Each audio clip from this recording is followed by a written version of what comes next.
And the Rams have weapons. We know that. And they're going to obviously be an interesting matchup. But the Lions knew they had to go in and they had to change what they were doing in their secondary, and they had to be better at covering the pass. And they want to show the world that they have made those defensive changes and they're ready to take the leap. I've always thought it would be very, most teams have been to a Super Bowl.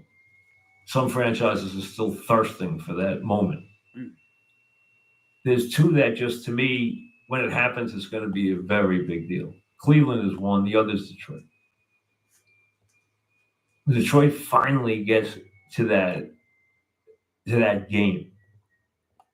And this could definitely be the year, and they think it is.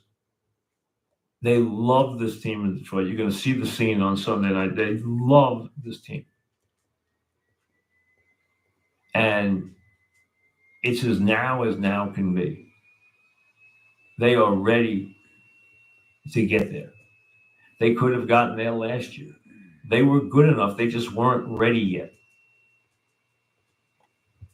The coach, thinks they're ready. He's ready to lead the way. In a league that has changed in a lot of ways coaching-wise, he is a bit of a throwback. He is that forceful presence that you don't see a lot of anymore. You see a difference now. They treat players differently now, but this guy's different.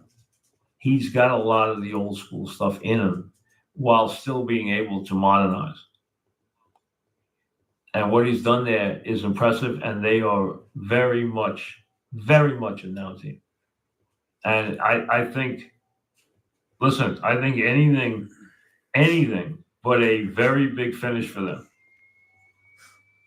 Anything but a very, very big year for them. At least the NFC title game would be a big disappointment. And I think not getting to a Super Bowl will be a bit of disappointment for them this year. I think they think they're going to get there. And I think they have a very, very good chance. They won tonight. Yeah. Now, we tell you all the time about the Bet Rivers app and what you got to do there, and what it's there for you for everything you need. It gets better all the time. They're always trying to make it better. They're always coming up with stuff. And the Squares is back this year, and this is a good deal because you're familiar with it. It's easy to follow. You can do it, and all you have to do is make a $10 wager, and you're there. So players can play same-game parlays, and same-game parlays have become the rage as everyone plays, online and plays on their given situations. Same parlays have become what the average player loves. So same-game parlays are enormous, as we know, in every sport. So same-game parlays on college football and NFL earn you squares. The exclusive Squares game offers additional chances. So you play a $10 or more same-game parlay, you get a square. You might win up to $10,000 in bonus money. Profit boosts, bonus bets, $10,000 jackpots, and it's great. It's a little added rider to have some fun with throughout the game. And who knows, maybe you'll bang out a $10,000 jackpot just by making a $10 same-game parlay. So check out the Squares, which is available to you when you play same-game parlays in the NFL or college football, and is there all the time. Now, we mentioned Green Bay, Philly, the Giants, and the Vikings on Sunday. Giants a slight underdog. Minnesota, obviously, wondering about whether or not they can get a quarterback who can utilize the weapons that they have. We know what kind of passing game they have. We know what kind of weapons they have. They know what they have in Jefferson, and Another shot for Sam Darnold, who you'll see on Sunday. Can he get the job done? We'll see. Probably his last dance, his last chance that there ever be a guy who could have a career as a starter. You know, sometimes guys wait. Look at what Geno Smith did. And we all malign Geno Smith. And Geno Smith had to wait a long time. And Geno Smith has become an underrated quarterback. He now has a team. The team believes in him. They love him. He's their quarterback. And he has established himself after all those years. So it does happen for guys who get off to very tough starts. But there comes a point where you don't get any more chances as being a number one guy. And this could be it. So we'll see how that plays out. Everyone's on the Atlanta bandwagon. Raheem Morris is there. They brought in, obviously, Cousins. They made the trades they made. They know there's a lot of talent on that squad. They've gone and added to the defense. They're the favorites to win their division. Is this going to be the year for Atlanta to really make their move? We'll see. They open against Pittsburgh. Pittsburgh's got issues again on offense. We know Russell Wilson's there. He's got a little bit of a calf thing right now. You got Fields behind him. Their offensive line is very shaky. How they're going to look with Wilson there should be better, but Pitt offense still leaves a lot to be desired. You know, their defense usually plays well. Interesting opening game with Pitt going to Atlanta, and a lot expected for the Falcons. Buffalo will host Arizona. Buffalo, a lot of people have still picked the Bills to win the division, to be a team that can play on the highest level, but you have to pause for a second and say, wait a second. Let's talk about the weapons now and how good they really are. Let's talk about the defense with the injuries and the changes that they've had to make. Are they still, we know what Josh Allen is, but are they still a team that's on that upper crust? Yes. That is there and ready. I think they're a little cut below now. That doesn't mean you ever count their quarterback out. It doesn't mean they're not going to have a winning team. But do I look at Buffalo right now as a team that is a championship go team like the Chiefs are or the Lions are? And I say no. I say I see too many question marks. A lot of things are going to have to come up right for them to be that good. They did today. The enthusiasm in Chicago is very high. Now, you know the Bears have waited and waited and waited, and now they think they have their guy. They expect this very highly touted special quarterback who they believe is going to be the next Mahomes to step in and just hit the ground running. A lot of people expect a lot of things from the Bears. I, for one, want to take a wait-and-see approach. First of all, I am not telling you that Williams is not going to be a good quarterback. What I'm telling you is that he's still a rookie. It takes time. Very few don't have learning curves. Now, is that team ready to win? It's not a bad team. Is it a team that's ready to win a ton of games? I think it could be a 500 team. But you're still asking a rookie quarterback to lead them. They get Tennessee right off the bat, and I'm telling you, the excitement in Chicago is palpable. They won. It really is. And we all want to see. I thought they overdid some of his stuff in the preseason. That's because they were on Hard Knocks and they got a lot of play and everything else. I think you have to take a step back and just be realistic.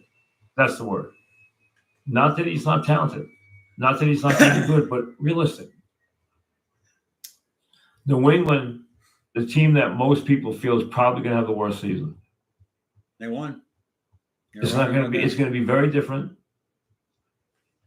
Seeing Bill Belichick now as a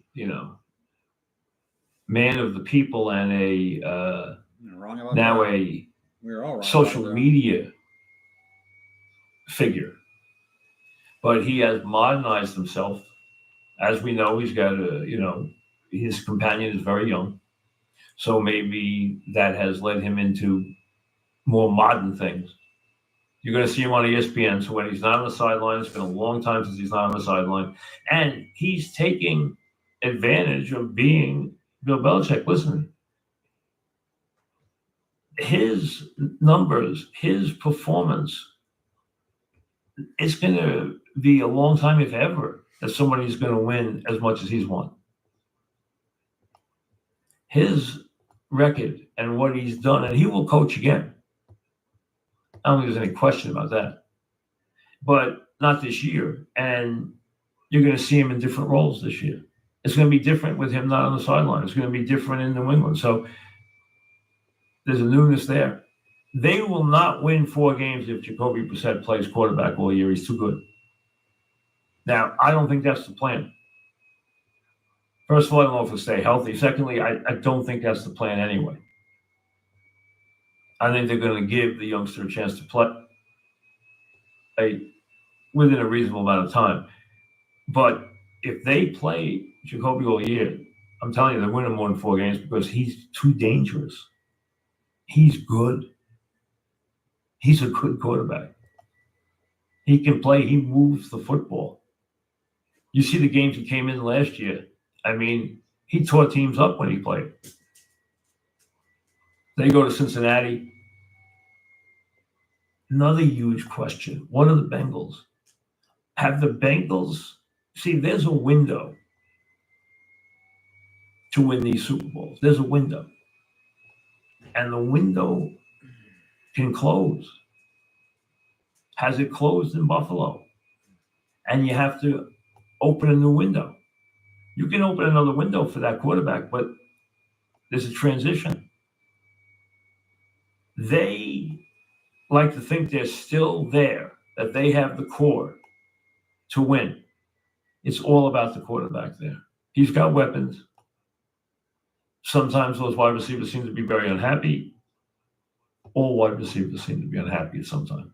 Wide receivers are the divas of the sport. And they are the ones that create drama. In the old days, it used to be linebackers. Now it's wide receivers. On every team, it's wide receivers that usually create the commotion.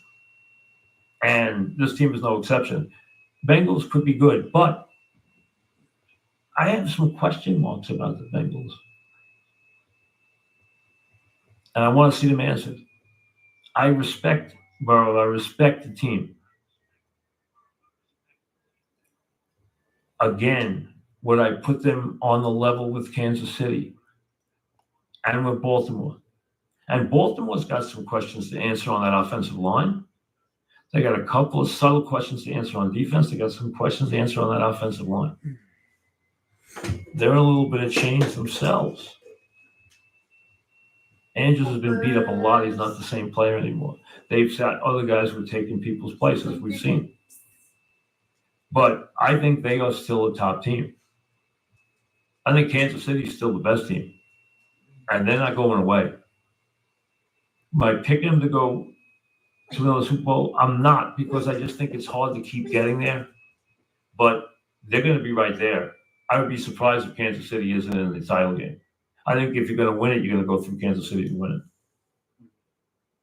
Houston and Indy, a lot of people are on the Houston bandwagon. They think his time is now. They did make the quantum leap, and they uncovered a quarterback who is a bona fide star already.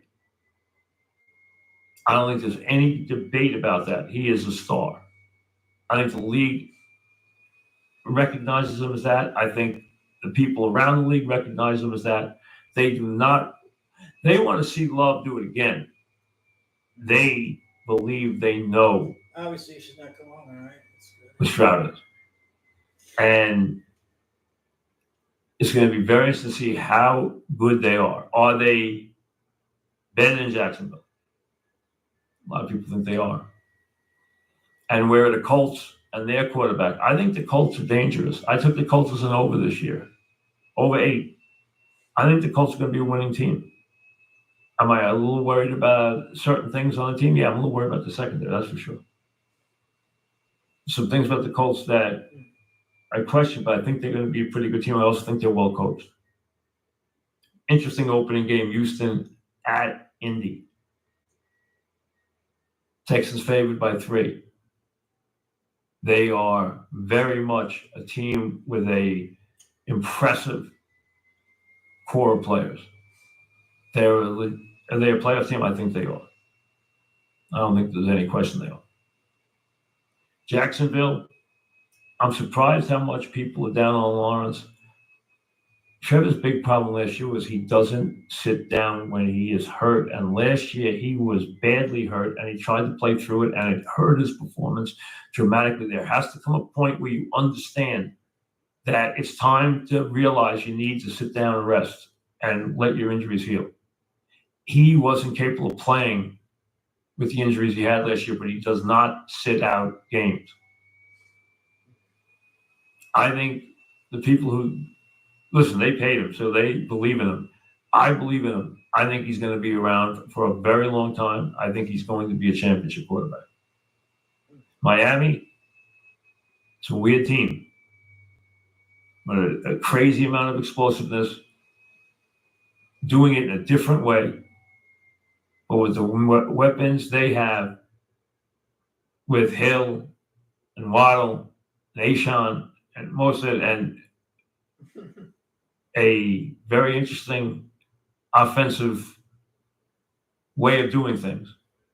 And then Tua, who, there's always going to be great debate about Tua because, he's a quarterback who does it without a whole lot of arm strength. But the offense scores points. And they move the ball on good defenses. And a lot of times they move it running. They move it in a different way. And Hill is as compelling a player as there is in the league. He is a difference maker of extraordinary importance. He changes games flat out. Let's be honest. We know he has been of highly questionable character off the field. But on the field, it is very hard not to have a very high amount of respect for what Hill does. He is fearless. He overcomes any kind of defensive coverages, and he makes sure he stamps the game every week. What else can you ask for? He's like a faster Steve Smith is what he is. Remember what Steve Smith did? He was amazing in his ability to make himself a part of the game. He was completely fearless. He wasn't big. He wasn't the fastest guy, but he was going to make plays.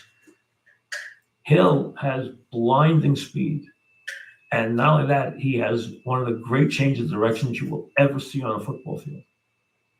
And he is completely 100% fearless. And it shows.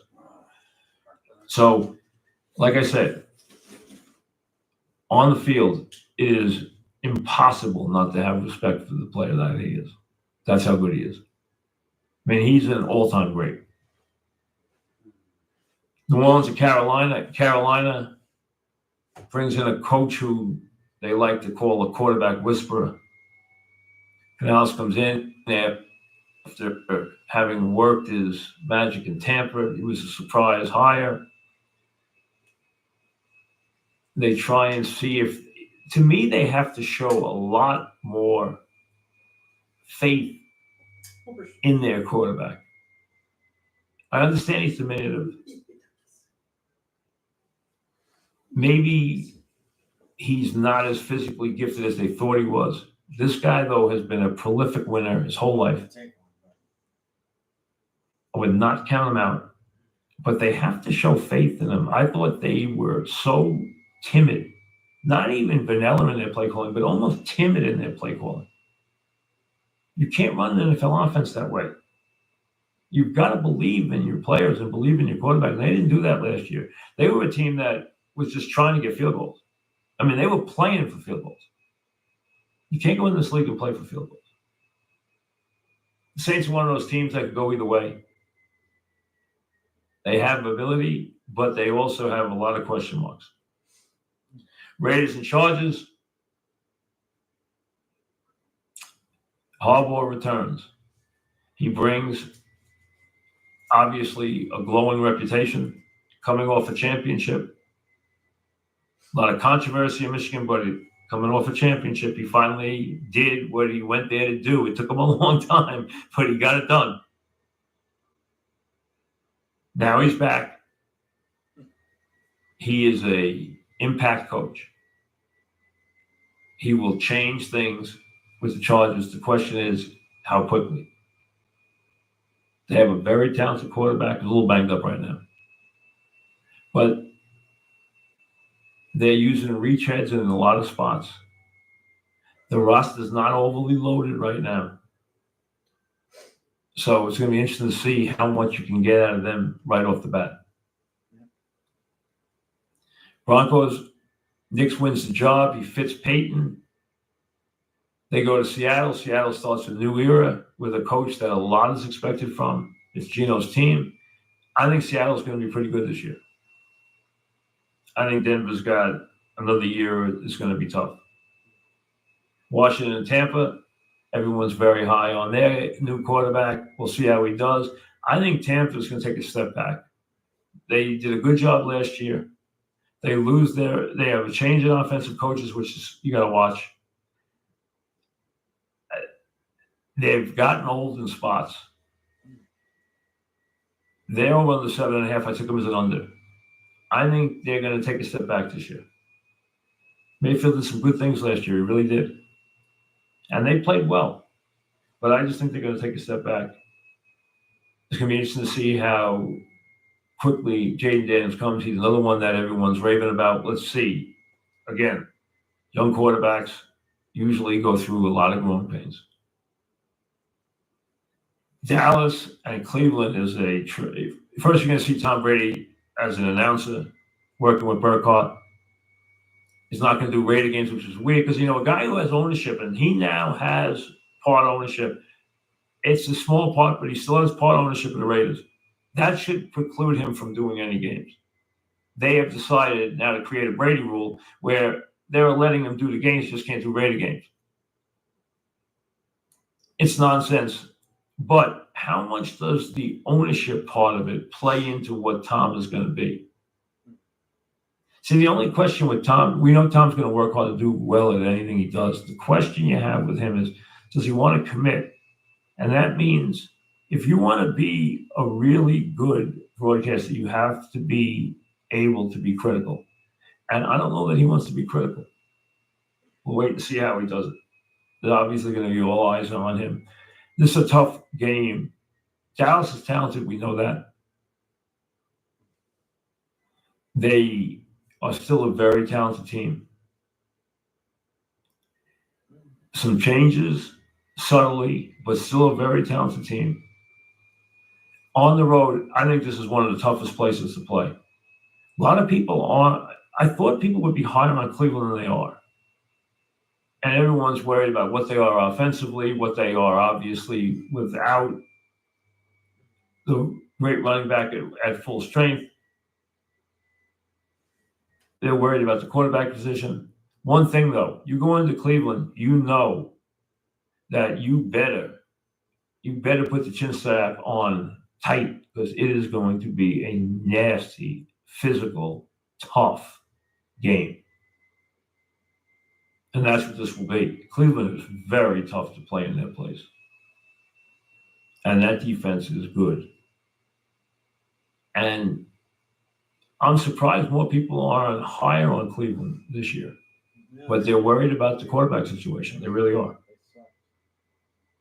Rams in Detroit on Sunday night, that should be a show. First of all, the Rams are dangerous. They're well coached. They have, obviously, weapons.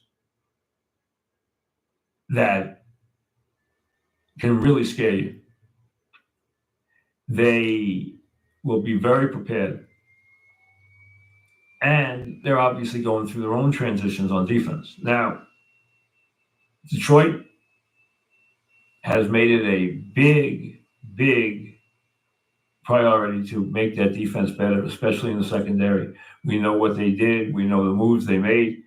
They think they are the finished product now, and they want to show the world that they're the finished product right off the bat. That's going to be a very tough opening game. I can see you saying, "Ooh, I'm getting 4.5 points to the Rams, and even if they're losing, I can get it back to a cover." You definitely can, especially with their receivers. Detroit could be up 11 and give up that late touchdown, then take a knee, and they win by 4. You know that happens all the time in this league. And with the Ram passing attack, you worry about that stuff. Anytime you're playing against a really good quarterback and you're giving up points, you have to think about the backdoor cover. And that would be the thing that scares you here. But going into Detroit on Sunday night to open the season in front of the world, they are going to be crazy. That is going to be a tough spot. And then Monday night, finally, you got to wait all the way to Monday night to finally see the Jets, and the Jets get themselves about as tough an opener as you can possibly get. There aren't many spots tougher than going to San Francisco to open the season. Trent Williams signed, so he's back. He would have been out. It would have changed the game completely. I hate that Reddick is still holding out. And I've seen a lot of conversation and opinions on this whole Reddick situation. Listen, Reddick's got one. He's going to report. He is not going to let this season go away. He's going to play enough games to make sure this season counts. You can take that to the bank. Here's the thing. They are playing their cards right now.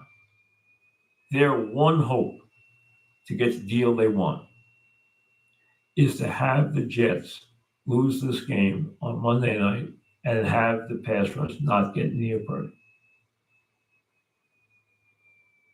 And have that line not play up to performance.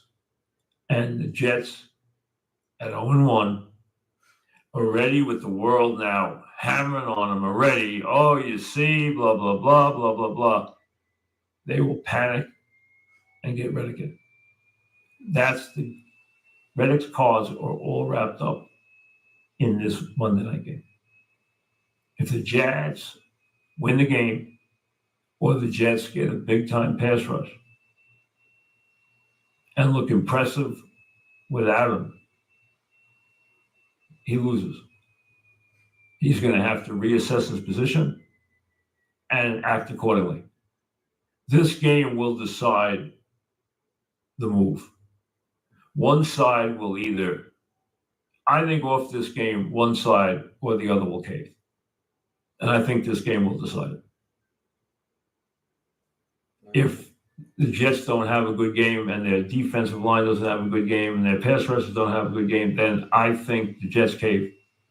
And conversely, if they do, I think Reddick caves. I don't think he has plans of sitting out this season. I think he absolutely is going to play. But I think that the Jets making the move they did, making the deal they did, had to understand what they were getting into.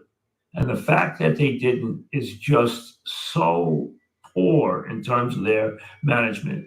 It just makes you shake your head. What did you think he was going to do here? And why do you think the Eagles were unloading him? I mean, they were just giving him away. Oh, yeah, who cares what he's done and how great he's been? We're going to definitely just deal him away. They dealt him away because they didn't want to deal with this. And they knew they were going to have to deal with this. You had to see this coming. And the fact that they couldn't get this done is a bad job by the front office. You saw all the nonsense with Ayuk the entire preseason. Where is he? Signed. Trent Williams wasn't going to play Monday night. Where is he? Back. Reddick should have been in the fold 2 weeks ago.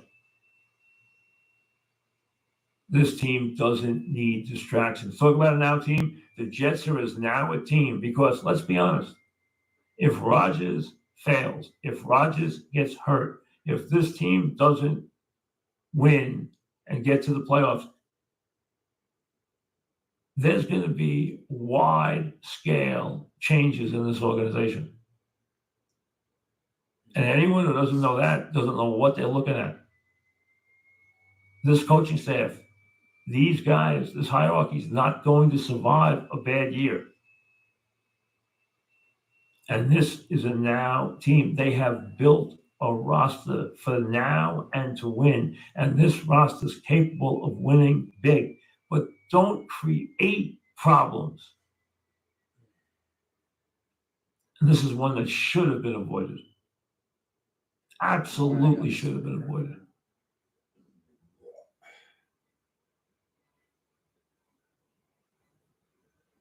Download the Bet Rivers app for anything you need. College football, the latest lines, all the stuff. Remember, you got a couple more days to play anything you want to play. There's a future, whether it's an over-under.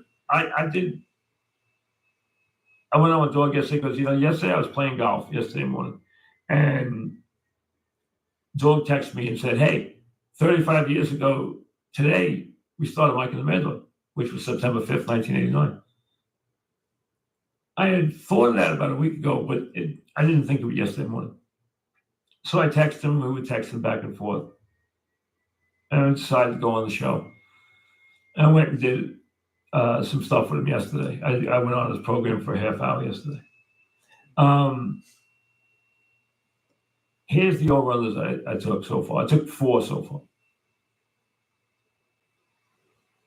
I only bet 1, personally, was the Jets at 9.5 a while ago. The number is soared on they're 9.5 now, but they're 9.5 minus like 170, which is a heavy load.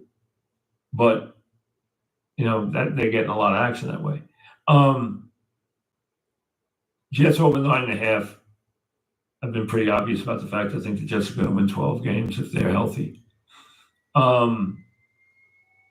Giants 6.5. You get 6.5 plus 125. I think that's not a bad wager. I think the Giants will get 7-8 wins.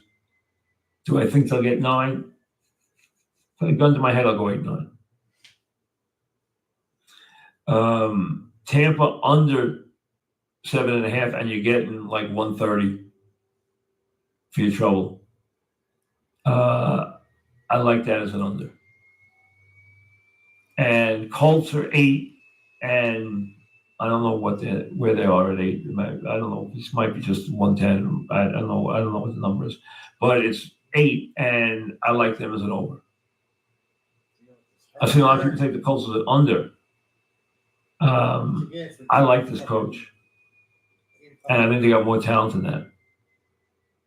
And with Taylor and Richardson, and listen, I've seen a lot of, Richardson can't play. Well, you've already decided Richardson can't play based on what? Based on, the couple of games he played last year? He didn't play badly. The question is, can he stay healthy? He's a dynamic player who's going to use his legs and he's going to run a lot. Can he stay healthy? That's the question. You just heard Taylor say he can. So she chimed in with that. He will stay healthy. She likes Richardson. She obviously, her name is Taylor, so she likes the Chiefs. So is Harrison. Jack's a Falcon fan.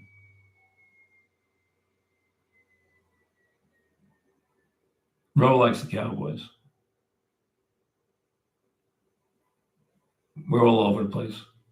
Jets, Falcons. Why? Julio Jones. Harrison, Chiefs. Why? Not front running. Jamal Charles was his big hero in fantasy years and years ago. and he became a Jamal Charles guy, and then he became a Chiefs fan, and he stayed with him. It's been kind of a good run. And so, like most families, everyone's all over the place. That's the thing about the NFL. You go to any household, and it isn't just Giant Jets. Now, it's predominantly in any metropolitan area going to be that team. But there are fans of every team everywhere in America. You can dig out a host of fans for any team in any city in the country. And that's what the NFL is about. The NFL is a league where there are no unknown teams. Everybody knows the NFL. And when you have a sport which has 100 million ardent fans, that means fans who spend upwards of 90 minutes to 2 hours a week getting information about the sport. That's considered an ardent fan. They have over 100 million ardent fans. They will get more people to buy a game than will watch a game for another sport. So the other people won't watch. Their rating, paying for the game, their rating will double the other sports for free. That's scary. That's just absolutely scary. And that's where the NFL is. I mean, the NFL can put a game anywhere. Last year, they put the playoff game up and made you buy it.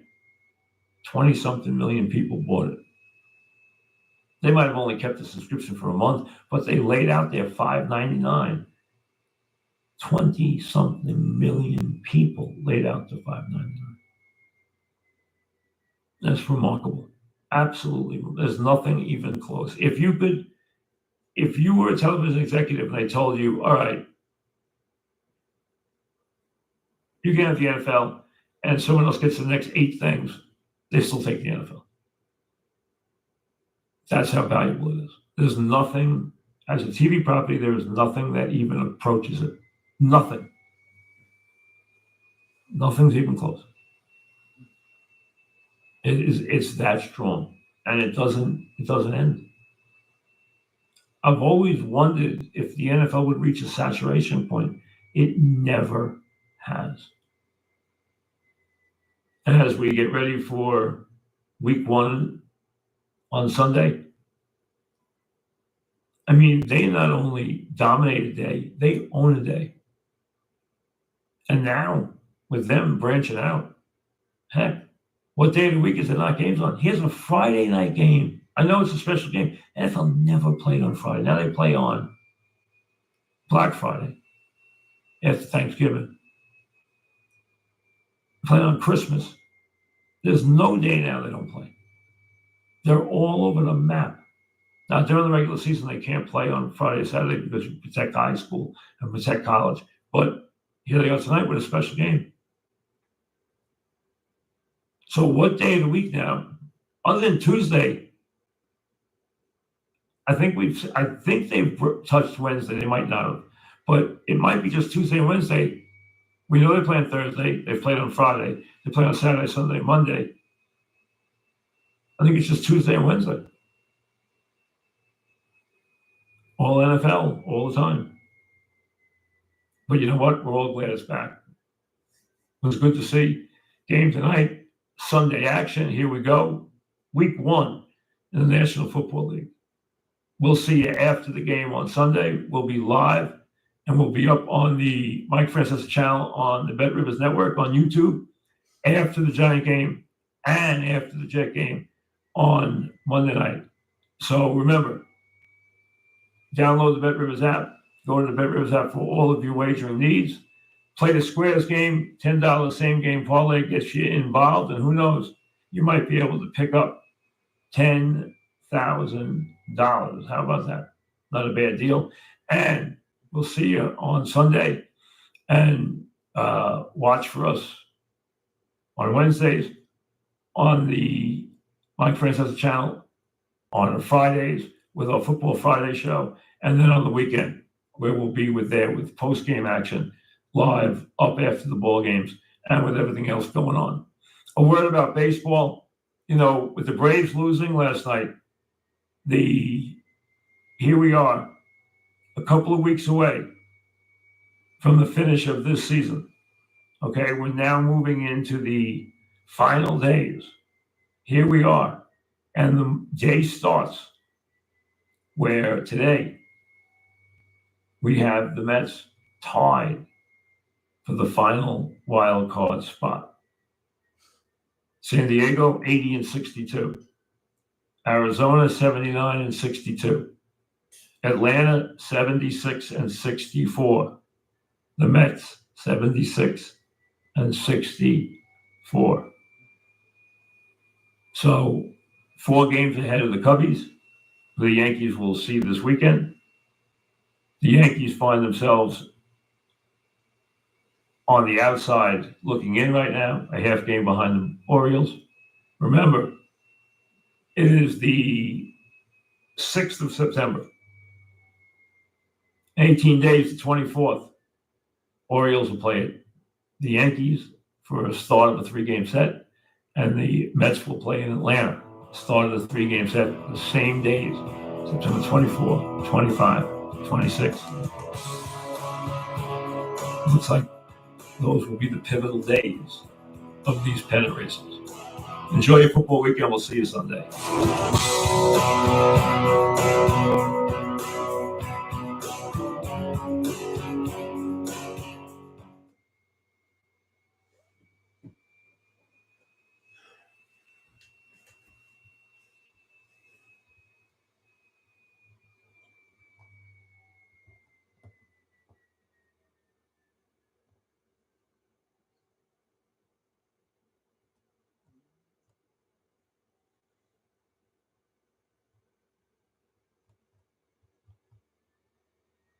Plenty of points in fantasy, and went about his business. So away you go for week number 1.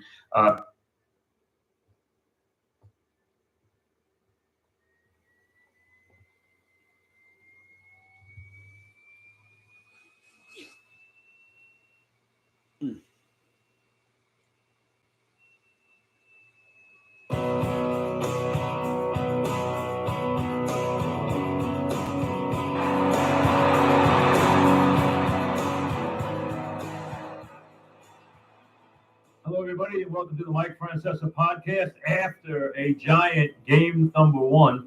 Of course, we're on the Bet Rivers Network, brought to you by Casamigos Tequila. Casamigos Tequila is brought to you by those who drink it. We are on the Mike Francesa channel on the Bet Rivers Network on YouTube after a Giant game that really defies description. I feel bad talking to a Giant audience right now that you waited entirely through the offseason, watched Hard Knocks, went through the draft, went through preseason, and then on a day when they honored your past, this is what you were handed. You were handed an absolute disgraceful, embarrassing performance of epic proportions, a non-competitive piece of garbage. I mean, it is so bad that it's hard. Here's what I would say about the game. I don't know what was worse, the Giant performance on the field. And I want to say that the defense was at times competitive. The offense was so putrid, it defies description. The preparation for the game, because I heard the coach say we had a great week of preparation. You know what? He's starting to look as clueless as a lot of the guys who came before him. And I'm talking about the guys who came after the great ones that you had, like Coughlin and Parcells, okay? I'm talking about those stooges after that. Now, he's starting to slide right into the group, because if that's preparation, then you know what? We got to go elsewhere. And the only thing worse than the Giant performance and the coaching staff's preparation were the uniforms. Please, okay? I don't care if that is an homage. That is an homage to ugliness. That is the worst looking uniform. That's the only thing that was worse in the game was the uniform. That's the worst. Throw them away, please. It's the worst uniform I've ever seen. Why would you recreate that? Okay? But, hey, it's about the only thing that you could have cloaked the Giants in, which would have been equal to their performance today, because that's how bad it was. No offensive line, no running game, no blocking, no protection for the quarterback, no decision-making from the quarterback, no accuracy from the quarterback, no downfield throws, okay? No pass rush. All right, 1 sack. But the Giants had a couple of players on defense who gave effort. I'll give you that. But the idea, well, Minnesota only did this today. Hey, Minnesota was in cruise control with a couple of minutes gone in the third quarter. The game was over. You know what? After 28-6, draw a line. They don't have to play offense. Anything you do is nonsense. So, you know what? People look at 60-minute games. NFL games often are not 60-minute games. This was not a 60-minute NFL game. At 28-6, there was nothing else to discuss. Okay, after the pick six, and what a play that was. Okay, listen, he was under duress. He had no running game. He was under duress. And he was incredibly inaccurate when he wasn't under duress. And the idea was, the Giants, they are going to be putting enormous pressure on defenses by throwing the ball. They can't throw the ball down the field because they can't protect them. And these guys can rush 4 and drop back into a soft defense where their safeties can play deep enough that take away the deep ball. They know Neighbors is fast. And yes, I saw some things from Neighbors that were a glimmer of hope. Does he look quick and athletic and like a big-time receiver? Yes. He looks like a real big-time wide receiver model. No question. He looks like the real deal. He looks like the one you've been coveting for a long time. Forget all the other nonsense that I don't want to hear about cheers. I don't want to hear about retired numbers. You know, it's embarrassing to even talk about that stuff. And to have Phil Simms and Eli Manning, you know, trying to cheer the team on before the game, and then have Lawrence Taylor there and Harry Carson there and great Giant players there and perform like that in front of them, if I was a current Giant, I'd hide under the bench. I'd be afraid to go near one of those guys who won here, or one of those guys who understood what it meant to be a champion here, because that's how embarrassing that performance was today. I mean, that was sickening. It was completely unwatchable. And the only thing more unwatchable was watching the head coach. I waited around 20 minutes. I delayed the podcast for 20 minutes so that I could hear the head coach.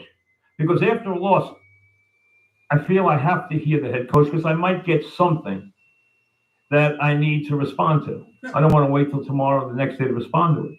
So I wait, and he comes out, and he wants no part of it, and gives you the typical, well, I got to wait till I see the film. You know, I got to do better. They got to do better. We all got to do better. It starts tomorrow. We had a great week of practice. Yeah, you had a great week of practice. What did you do all week? What exactly did you do all week? So that Sam Darnold came out here, and good for Sam, because he's obviously had some tough breaks in his career so far. But Sam was 15 of 17 for 181 and 2 touchdowns, and this was no longer a ball game at that point. Okay, after that, they put Sam in the deep freeze. They didn't have to do anything. Why bother? 15 of 17. They gave him easy throws. They made sure he got the ball on schedule to Jefferson. They made sure he got the ball in the right place, in the right spot. They ran the ball with a pro back, which is what they have. Giants have no running game now. And you know, you saw how good Barkley, listen, we all knew how talented Barkley always was. You don't build a team. You don't draft Barkley second. That was a dumb move, and it set the franchise back years. But it wasn't his fault. He never played behind a quality line. You saw him the other night behind a quality line, and you saw what he did. He dominated. On a terrible field, he still dominated. And he's that kind of player, and get ready for him to score if he stays healthy, 15 or 20 touchdowns for the Eagles this year. Because they're going to score that many points, and he's going to be down there, and he's going to score a whole bunch of touchdowns. He just got to prove that he can stay healthy. But he's not the issue anymore. We know that. And I don't want to put this all on Daniel Jones' shoulders, but I also don't want to vindicate him when he is making terrible decisions and throwing the ball just into terrible spots. I mean, listen, it looked like one team was prepared and ready to play, and they're not a great team. And they're playing a guy that they don't love at quarterback, and they've rebuilt in key spots along their lineup. We know they have talent in spots. Their tight end wasn't here. He's out a month or 6 weeks. We know Jefferson is an elite wide receiver. We understand that. We know they have speed. They have Aaron Jones is a real solid pro running back. That's a pro running back. That's a good, solid football player. And hey, they just outclassed the Giants. Remember, this game started with the Giants getting a huge break, getting the ball at home to start the season on their 20-yard line. They couldn't get it in the end zone. They led the game 3-0. They got a turnover to say. Minnesota came out, turned the ball over on their own 20-yard line, was about to give up an opening score and have to play from behind on the road opening week, which is something a head coach doesn't want any part of. They hold for a field goal and then completely dominate the game, doing whatever they needed to do. Were they dynamic in doing it? No. They were methodical in doing it, but they also were very, very solid in doing it. They didn't make a lot of mistakes. They took what the Giants gave them. They made the plays they had to make. They got the ball where they needed to get it. And they made sure Sam got throws that played to what he does. He can throw the ball. We know that. Okay, he might not be the most accurate guy in the world always, but you know what? He's got a strong arm. And he made plays today. And good for him, but this isn't about him. It's about the Giants and how the Giants were supposed to be better, and they were supposed to be more explosive, and they were supposed to come out and do something. And they came out against a team that, if you're looking at the Giants and you're thinking they're going to win 7 or 8 games, this was a game that had to be one of the winnable ones. Next week, they go to Washington. That has to be one of the winnable ones. After that, they go to Cleveland. They're not winning in Cleveland. They have to go play Dallas. After that, they're not beating Dallas. Not like this. And here's what you're looking at. You're looking at a head coach who went through a very trying second season, who was questioned in the second season, who got into a real ugly mess with his defensive coordinator and won the battle, as you knew he was going to. And then he and the general manager decided that they would go out and they would discredit their quarterback from here to Canton and back the entire offseason. On television, they would discredit him. They would discredit him in conversations. They would discredit him on television. They would discredit him in draft analysis. They would discredit him every time. Oh, he's our guy. He's not really what we really want. Oh, yeah, trade up. Oh, yeah, go get this guy, get this way. Room of the Giants trying to get this guy. And Daniel Jones had to live with this. And you know what? He had to live with it because he'd already been paid. So they were like, hey, we don't have to spare his feelings. We already paid him. And they're probably angry that they did. So they don't want to spare his feelings. But, the idea was they were finally going to put some better people around them. And today there was a wide receiver who clearly has ability, who was playing his first game, who wound up with 5 catches for 66 yards, showed glimpses, nothing special, but showed glimpses. They did not get the ball down the field, not once. They did not challenge Minnesota, not once. And they made ugly play after ugly play. The quarterback was on the run all day. He got knocked down repeatedly. He got sacked 5 times. The offensive line was putrid again. And you're looking at a team that right now looks like it belongs in the lowest echelon of this league. Now, you know I always preach, do not overreact to game 1. Because a lot of times, hey, in Cincinnati, they're going to be mad today. Well, you know what? They better be careful there because there's some undercurrents in Cincinnati that aren't good. And they lost to a team today they should not have lost to. I saw some things from Buffalo today that I didn't think was very impressive. Of course he can. They got to win, but they better be careful. If you're thinking about them challenging either Baltimore or Kansas City, because Kansas City is still real in every single way. And you're going to have to take it from them. They're not going to hand it to you. But this is about the Giants and whether they could take a leap to where they could earn respectability. And today, they took a giant step backward after taking a whole year backwards last year. They needed to answer some questions today about their staff, about their head coach, about their quarterback, and they did nothing but fail every single question that was posed to them. They were outclassed. They were completely dominated by a team that very few people think is going to the playoffs this year. That team came into their building and beat the heck out of them. Put their quarterback on the run all day and coasted, absolutely coasted. That game was over 5 minutes into the third quarter. There was no coming back from that game. And I don't care what yardage the Giants got late that made the gap look better. When that game was a game that Minnesota had their foot on the pedal, they were destroying the Giants, both with their offense and with their defense. Anything else is nonsense. And if you're going to find a whole lot to like out of that game, if you're a Giant, then you're looking for stuff because there's not a lot to like there. I am not going to say anything about Neighbors after one game, and after anything I saw today, nothing would tell me that he can't be what everybody's hoping he will be.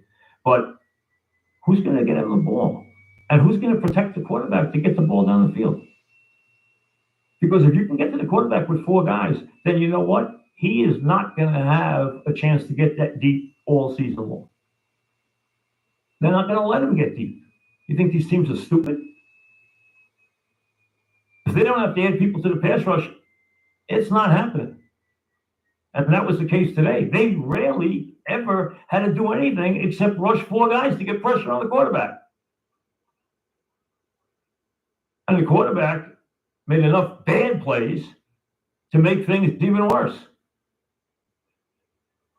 But that's what happens when you get hit as many times as he did and get on the run as many times. All of a sudden you start dropping your eyes and dropping your arm, and the ball winds up getting picked off and getting picked off at the line of scrimmage for a touchdown. And the coach comes in with no fire, with nothing that you saw. See, this is what I don't like.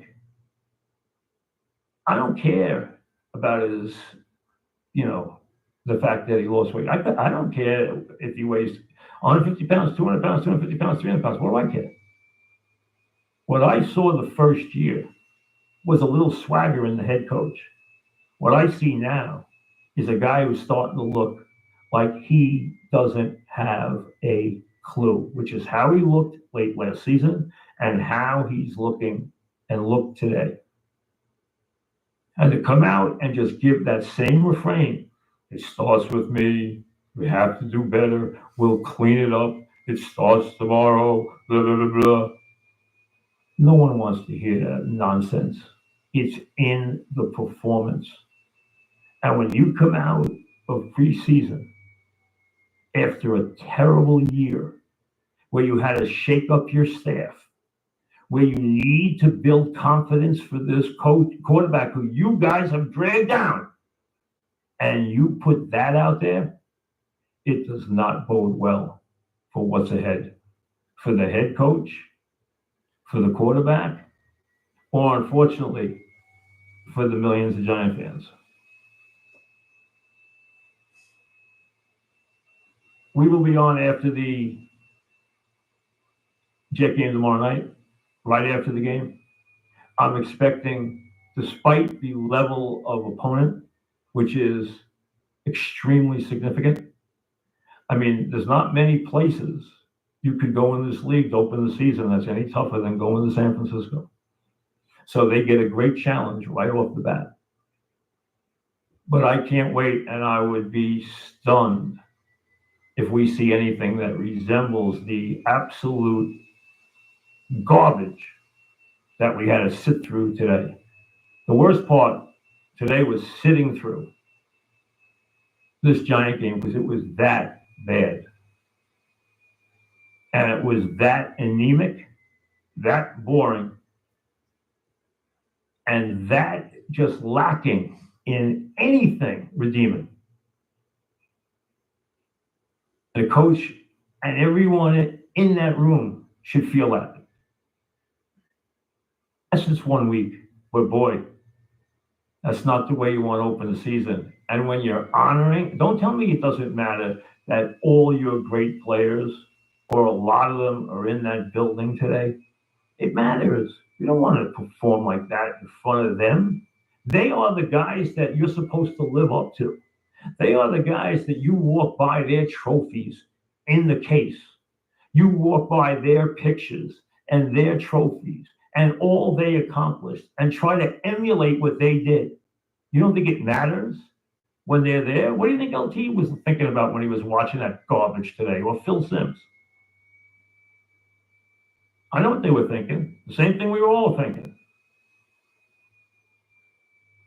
Now, week one is bizarre, okay? Was I surprised that New England won in Cincy? Yes. Was I surprised at some of the early games? A couple of them. I had a couple of head scratches.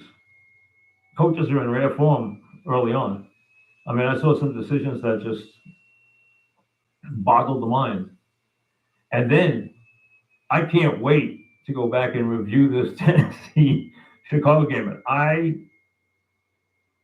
wound up, the only place I had any relationship to this game was it was one of the 5 games that they gave me to pick on BetRivers. And I wound up winning it with the Bears. I had no right winning it. The Bears had no offense today. They're down 17-0. They don't do anything offensively, and they wind up coming back and winning the game 24-17.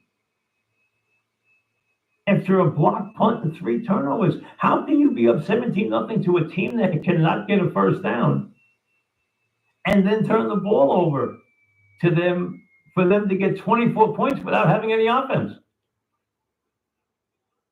That's one for the ages. That's almost impossible to do. I mean, the number 1 pick did not have exactly a very exciting game today. I mean, his numbers were rather scary on the short side. He wound up 14 for 29 for 93 yards. He didn't turn the ball over. with 14 for 29 for 93 yards. That's a bad performance. Okay. They did absolutely nothing, and they wound up scoring all those points. And you shake your head. You really do in that game. You really do shake your head. That was as crazy as it possibly gets. They had 148 total yards, the Bears, and they came back from 17-0 to win that game. That is unbelievable.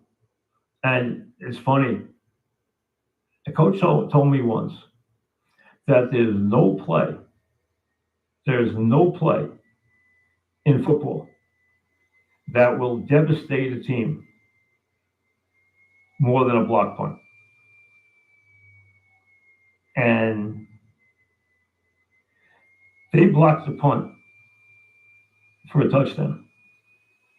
The Bears did. And that turns games around more than anything else.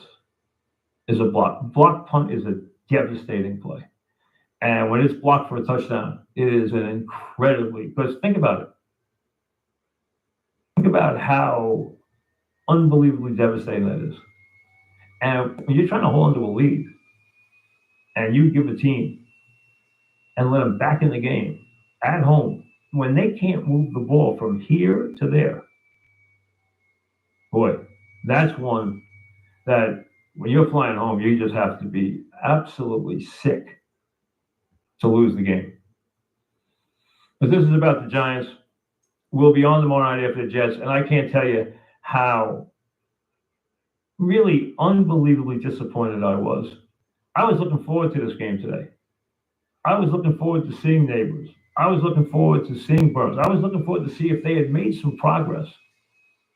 And I can't tell you how just incredibly disappointed I was in that performance today.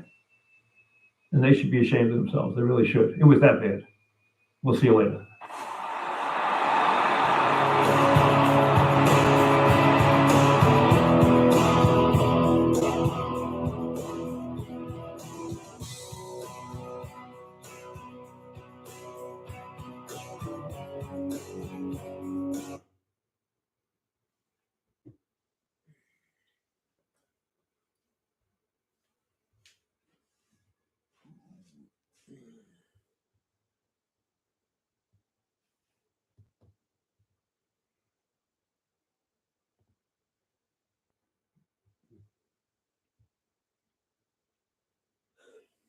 Hey, it's Conrad Thompson, and you're listening to 83.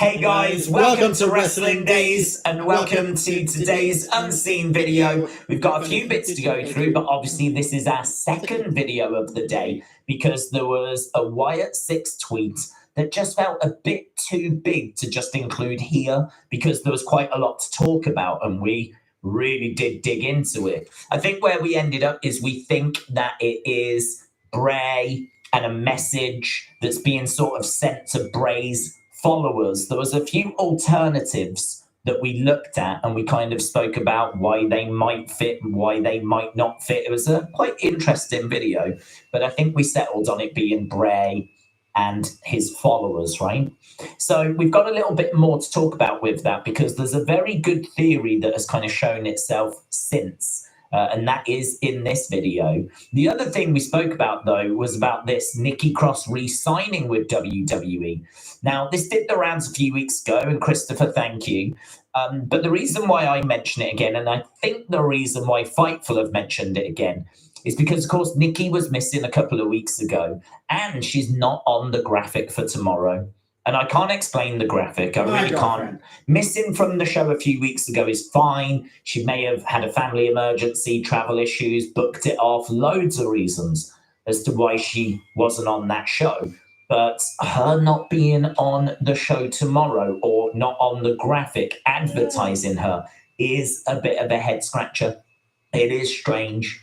I don't understand why. I still think she's going to be there. I think we'll tune in and she'll be there.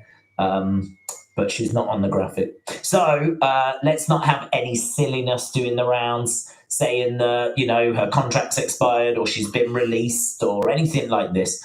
I'm not seeing much of it. I am seeing the odd little bit, you know, the odd little question, but she only recently re-signed. So as far as I know, everything is A-OK. Something to keep an eye on, but I do expect to see her tomorrow. Now, this could be something, could be nothing. Here we can see Angelo Dawkins very upset, head in his hands, and that is because his beloved Bengals, I'm guessing, have not won. I actually don't know. I didn't look into it, but I'm guessing the Bengals, the world-famous NFL team, I'm guessing they were not victorious, which is why he is sad and also a bit sweary. But the Usos have got in touch. Now, obviously, it's not both. It's one of them, but we don't know which because this is actually a shared account. They've got in touch and they said, that's how y'all looked on Friday. Now, this is interesting because if it's Jay, it might just be a little bit of a diss. It might be a little bit of a joke, like you look like that on Friday as well. You're having a bad weekend kind of a thing. If it's Jimmy, though, you know, is it sort of teasing that Jimmy is watching and he is plotting, maybe getting ready to make his return? Obviously, people are waiting for Jimmy, and I keep getting asked on pretty much every stream I do, when do we think Jimmy's coming back? When do we think Jimmy's coming back? There are no rumors on Jimmy's return. We don't know.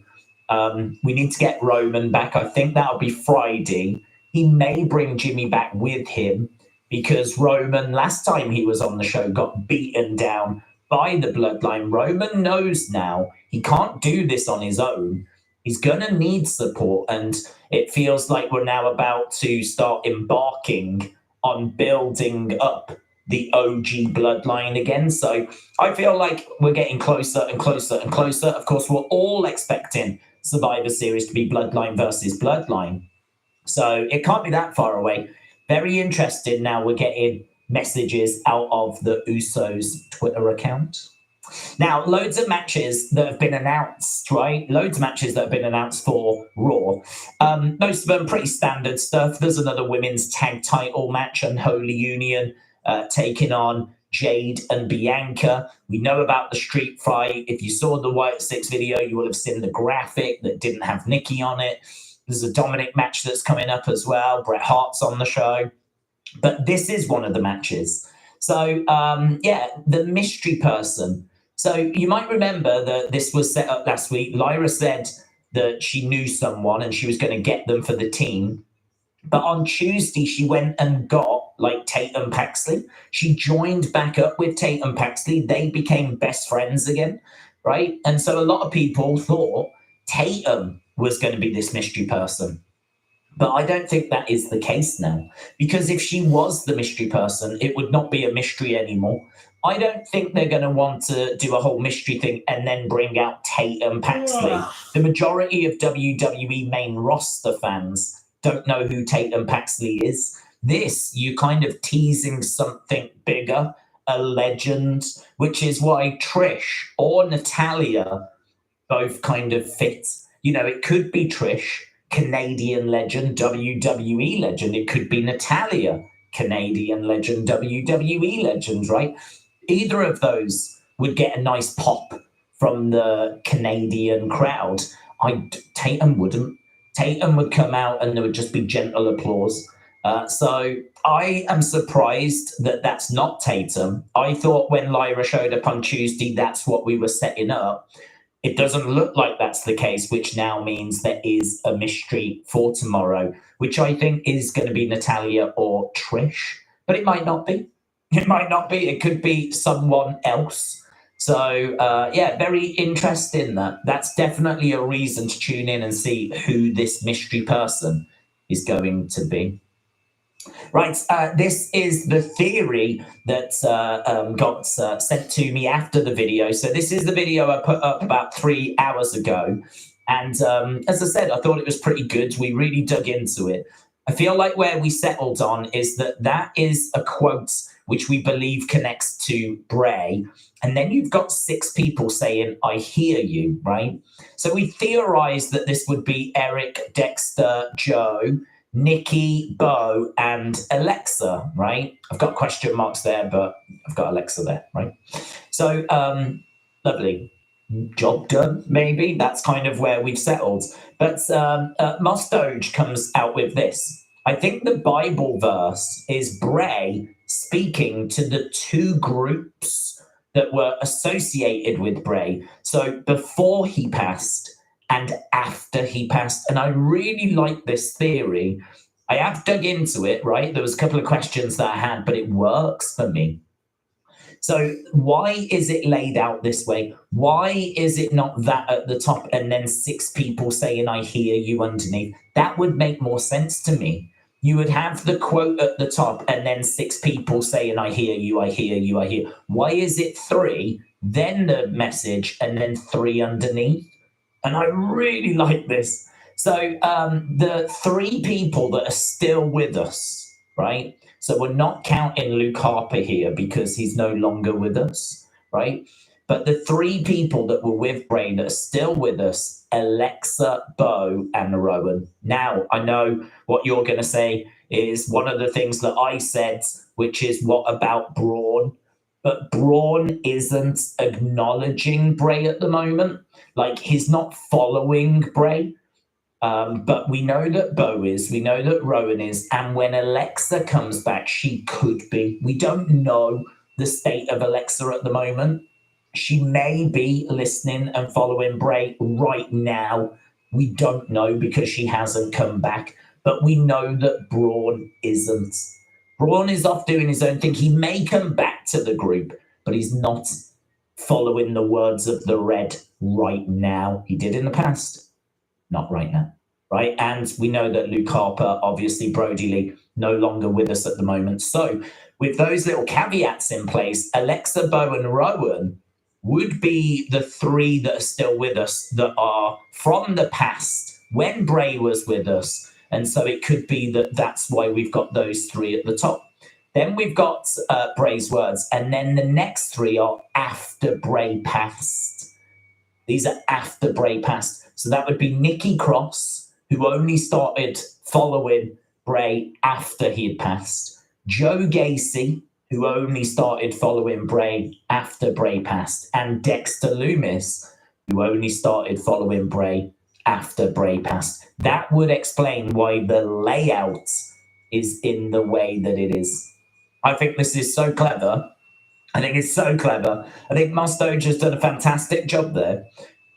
Because that does explain why this is laid out the way that it is. So food for thought there. And then Master Taker just got in touch to say it's very interesting that WWE have now deleted the post. So apparently the graphic, it's very hard because that graphic is like doing the rounds and it's being posted by everyone, the one that doesn't have Nikki on. But apparently the original is no longer up. It's been deleted. So is that them acknowledging that a mistake has been made? Are they seeing the conversation that's out there about no Nikki? So again, I think we get her tomorrow. But again, we're going to have to wait and see, aren't we? Right, let's go to fun and see what we've got in here. So here we got Chelsea saying, what?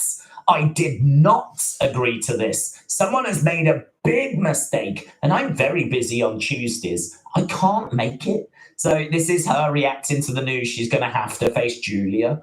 She is not thrilled about that. So Ash, thank you. WrestleOps says that Jay wants an episode of Family Feud with his brothers. So here he says, look, for real, I've seen a couple of wrestlers on Family Feud and we love that show. I want to go with my brothers. It'll be the best episode ever. Could you imagine if we have Jay and Jimmy and Solo and, I don't know, the other Usos that could be on that show? Like that could be a lot of fun. I wonder if we could get OG Bloodline against the new Bloodline. I wonder if we could do that on the eve of Survivor Series. I do love that. We love that show part. In my mind, just Jay sitting down watching Family Feud is just pretty bonkers to me, but there we go. Right, Word of Wrestling says, Days, here's one for Unseen. Thought you would like to see some of the greatest oversells. Now, I've got to be honest, I try to avoid these clips, right? And the reason why I do that is because I just don't know where we stand from a copyright point of view. But I thought, try it. Let's try it. We'll take a gamble and we'll see if this gets through or not. It might not. I mean, it might hit the video and we might have loads of trouble. But I thought, let's give it a go. But this is why normally I avoid anything that's actually been on the shows. That's not really the point of Unseen, really. Unseen is about social media and the stuff that has not been seen, the stuff that's away from the shows. But we're going to give it a go. Because there is some fun stuff in here as well. So these are some of the biggest oversells, the most hilarious oversells. So look at this.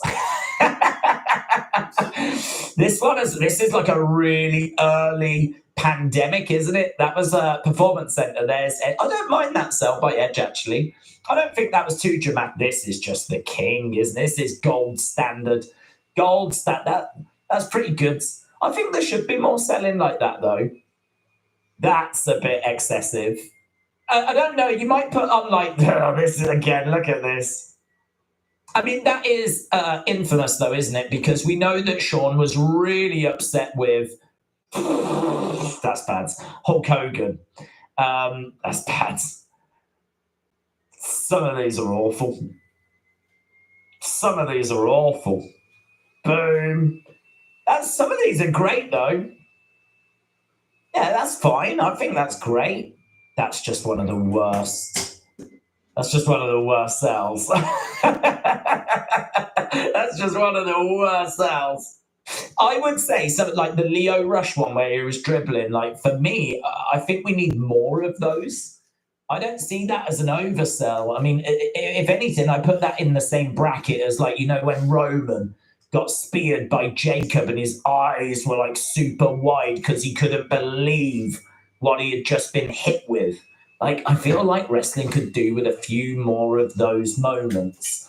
They're great. Some of these I would not say are oversells. I'd say they are fine. Some of them are horrific, though. And as we were saying, that Shawn Michaels one is famous from SummerSlam because he was really upset with Hulk Hogan. And so the story goes that he wanted to kind of mess around with the match, like mess up the match, like, right, if I've got to put you over, then I'll put you over. And so he over-exaggerated his stuff. He denies it. He says that's just him selling, but it's so out compared to his usual work that, I don't know, believe what you want there. But yeah, some of them were great. Right, we got this graphic as well. The Wyatt Six first day at work after signing their WWE contracts. Really good. I don't know how old this is. Obviously, they signed their deals, I think, when Howdy had that meeting with Adam Pearce. So probably this has been doing the rounds for a little bit. But yeah, really good. It's brilliant all the same. I love this graphic style as well. It's kind of Family Guy, isn't it? That's the vibe I get from it. Very good. And look at this. I'm doing more babysitting. Look at this. So, Brielle, is it? Is that how you say the name? Brielle says, Oliver, my 11-month-old son, who can I just say has got fantastic taste. Oliver, shout out to you, my friends, my little dudes. You're the man. Right? Loves watching the videos as much as I do. He is smiling and laughing, just like all of you. Just like everyone that's watching this right now, smiling, laughing, and reacting along. Keep up the great wrestling content, and we will keep watching. So there we go. Can we all just bear in mind, please, that Oliver is watching? Yeah. I heard that Oliver really got into the channel when we were doing the fun phone case, and we were getting some of those images coming through. Oliver's a player, basically. And yeah, Oliver is a little dude. So that's why he started watching. And then I think he got his mom on board. So I'm not sure. But all I know is respect and shout out to the both of you. So very, very cool. Right, I think we've got one more folder, and yeah, it's only this. There's not much to this actually, but I wanted to include this because I thought it was so interesting. So this is Jim Ross. Okay, if we actually just whoosh over, Jim Ross here is. Can we go full screen? Yes. So this is on No DQ. Jim Ross is talking about the new commentator Joe, right? So here he says, look, he's got great experience and he'll do a good job, right? Again, the one thing that I'm waiting on, and I thought this was really interesting, what is JR waiting to see from this new commentator, right? Because JR knows everything about commentary. He is arguably the greatest of all time. I think Michael Cole is kind of in the running as well. And there's a few other names from the past you can chuck in there. But JR has to be the first for many wrestling fans. So he said, I'm waiting on his product knowledge. What has he acquired since making the deal with WWE? My understanding is that he's actually quite a big wrestling fan. So I think that he has got a good product knowledge. But he is a good addition. No doubt he's a good addition. I think it's going to take him a year or two to get on his feet and to get comfortable. That's what I think. I might be overstating it. It could be 6 months, 3 months, but it's going to take some time to get into a groove and find your timing, right? And announcing is all about timing, in my opinion. So again, already, you can see why I wanted to include this. So, JR's first concern when looking at this guy is, what's your product knowledge like? What's your product knowledge like? And then he's saying announcing is all about timing, and it's going to take a while for him to find that groove. I think this is really insightful stuff when it comes to commentary. He says, I have said this to my partners over the years, and it sounds egocentric, but just listen to me. I'll get you to your point. I'll get it to where you want to go, and then you can take over with your part of the broadcast. There was another bit up here. He says, like, how about the product knowledge. He said, when you mispronounce somebody's name or you say the wrong name, whatever, we act like it's a federal crime. It isn't. It's just human error. And this game is done by humans. So the point JR is making is, if he does slip on something, we know the internet is going to jump on him for it, right? I mean, that's the world that we live in. People are looking for any little mistakes. Did you notice this? That's the world we live in now, right? And so that is true, actually. Any little thing like that is going to be jumped on. But, equally it is human error, and there is someone here that is trying to kind of, I suppose, find their groove. So I thought this was really insightful stuff from JR. And I think if ever I read something, I read lots of different articles throughout the day, but if ever I read something and I'm like, I got something from that, I thought that was really interesting, that's the stuff I like to put into Unseen. Because if I feel that way, it's a good chance someone out there will feel the same. So there we go. That was Unseen. Actually, a little bit longer than I thought it was going to be. I thought this was going to get in there in about the 10-minute mark. We've done double that, but still coming in at a nice 20 minutes. So there we go. Hope you enjoyed it. If you haven't seen the Wyatt 6 video from earlier, check it out. I hope you enjoyed that as well. And appreciate the support. And don't forget, we will be back later with our live Raw watch along. Thanks for watching. Bye for now.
My girlfriend.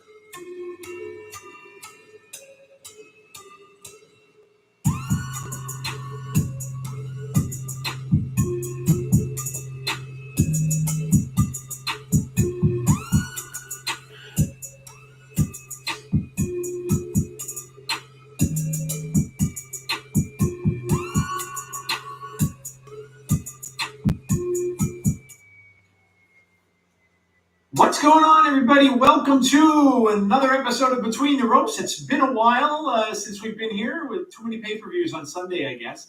But welcome in. It's great to see you guys. We are going to do the abbreviated version of the show tonight, so we're not here till 11 o'clock because, you know, Jeff has work in the morning and has things to do.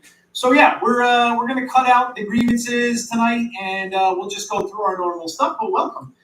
We got a lot of stuff going on in the world of wrestling, a lot to talk about. It's football season in America, man. NFL season kicked off. Jeff and my team both won, and it's a good Sunday all around. Jeff is showing me videos of his son at football. Jeff's got football with him. It's been a good weekend, Jeff. How's your weekend going? So I gotta say, this is the first time in quite some while that all of my teams, high school, college, pro, and now my son, all picked up wins this weekend. So I'm a happy camper. I'm tired. I'm exhausted, but I'm happy. But I was gonna wait to do this, Joe, until favorite moments. But can I just share my video with everybody? So here's my son yesterday.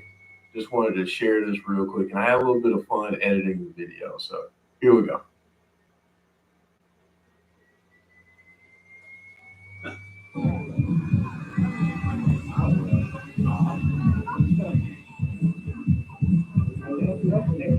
Turn around, Jay.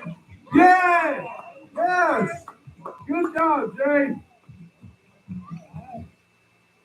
Nothing like a big man touchdown. So, but yeah. So that's my buddy, man. He did a good job in his first flag football game, and I'm very happy. His team is the Jaguars, and they won yesterday, and he caught a pass for a score. So yeah. That's awesome, man. That's awesome. He's gonna be a big boy, man. He might be taller than you at some point. For sure. Being as big as he is, he might be playing some football for a long time. I think going through college and all that stuff. So yeah, that's awesome, man. That's there's nothing like it when you get to watch your kids do like stuff that they enjoy. I remember my daughter, my oldest, was in cheerleading for a long time and going to games for that. And, you know, my youngest was in plays, like local plays and stuff, and going to that. And man, I can remember, and I'm sure you felt this way too. I can remember seeing her in Frozen, my daughter. Mm-hmm. And she had the lead, so she played Elsa. When she sang that song, from that, I literally started bawling. Oh, yeah. The tears in my eyes, like I was bawling. My wife was shocked because I am not a crier. I don't cry easily, but I was in tears. Yeah. And I'm sure that you were like that too, man. It's just amazing. It's a proud moment. It is, and I was joking yesterday. I didn't cry out there at the field. I waited until much later, until all of that. But every recital, every dance recital that my daughter has had, I've cried at every single one of them. Just because it's wild, because you see them go from this tiny human being that depends on you for everything, and then now they're out there doing their thing and enjoying what they enjoy, and all that good stuff. So yeah, good stuff.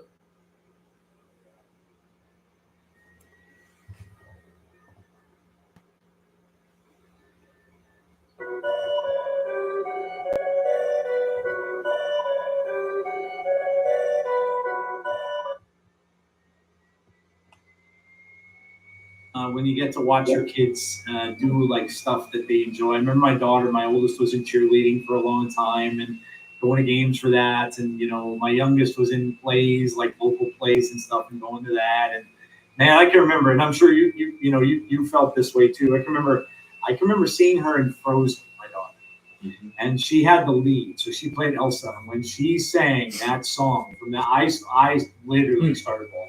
Oh, yeah. The tears in my eyes, like I was bawling. My wife was shocked because I am not a crier. I don't cry easily, but I was in tears. Yeah. And I'm sure that you were like that too, man. It's just amazing. It's a proud moment. It is. And I was joking Michael. yesterday. I actually didn't cry out there at the field. I waited until much later, until all that. But every recital, every dance recital that my daughter has had, I've cried at every single one of them. Just because it's wild, because you see them go from this tiny human being that depends on you for everything, and then now they're out there doing their thing and enjoying what they enjoy, and all that good stuff. So yeah, good stuff. Yeah, and all I'll say, like, and Jeff, you're a little bit younger than me, and everybody out there, those of you who have kids and stuff like that, all I could say is just cherish it, because it goes so fast. Yeah. So fast, and me and my wife reminisce, like we're empty nesters now, and it's like unbelievable that it went so fast. And my oldest was just in for her birthday, and we celebrated her birthday, and we talk about all the stuff. I told her, I talk about when her and I were watching like Caillou and all those little cartoons that she used to watch, and it goes so fast. So for those of you in the chat, those of you out there that have kids, or whether you have like little brothers, little sisters, whatever the case might be, just cherish those times. You don't. A lot of times you think, they're going to be like that forever.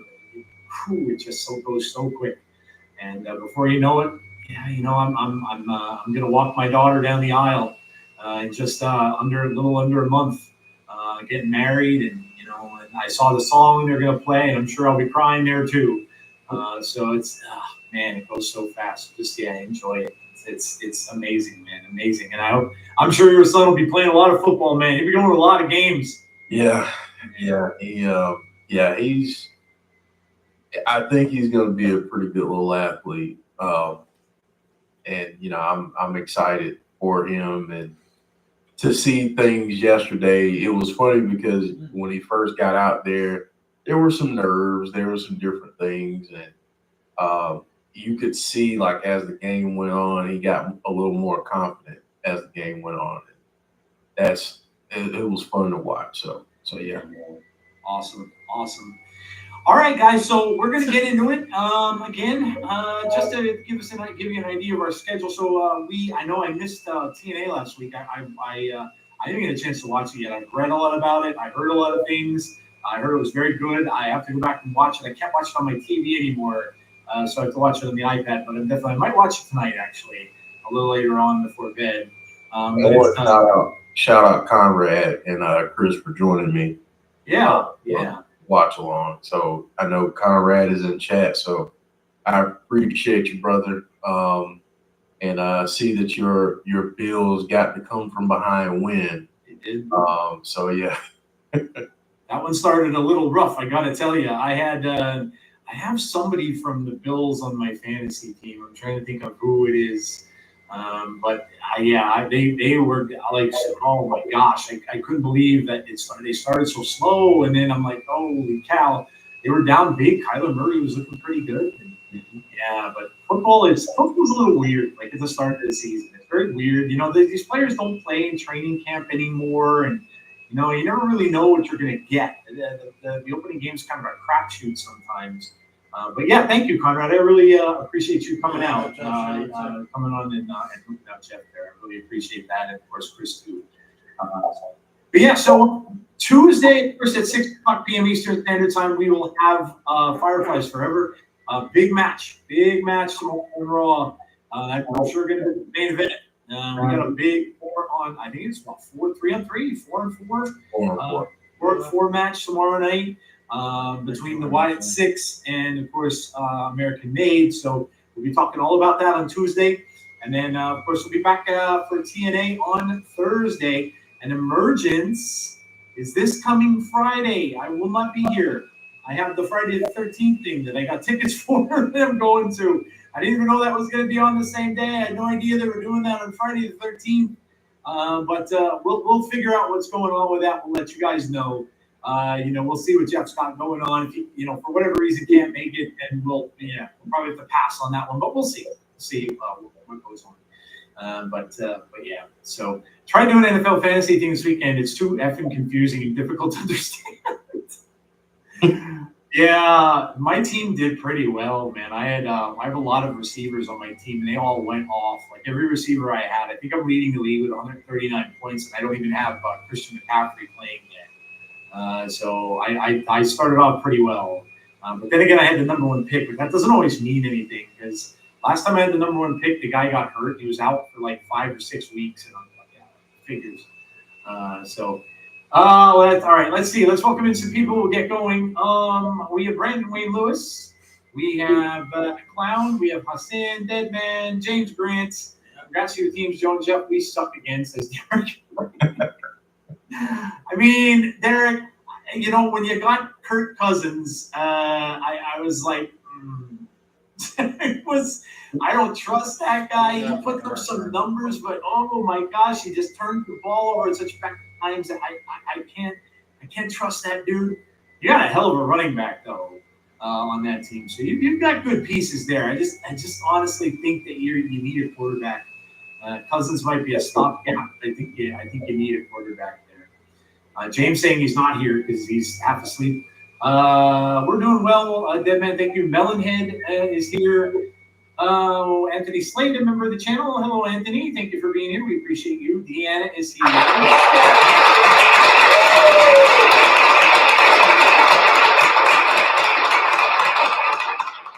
A little applause for our members. Damian Robinson is here. What's up, Damian? How are you? Andrew Stevens as well.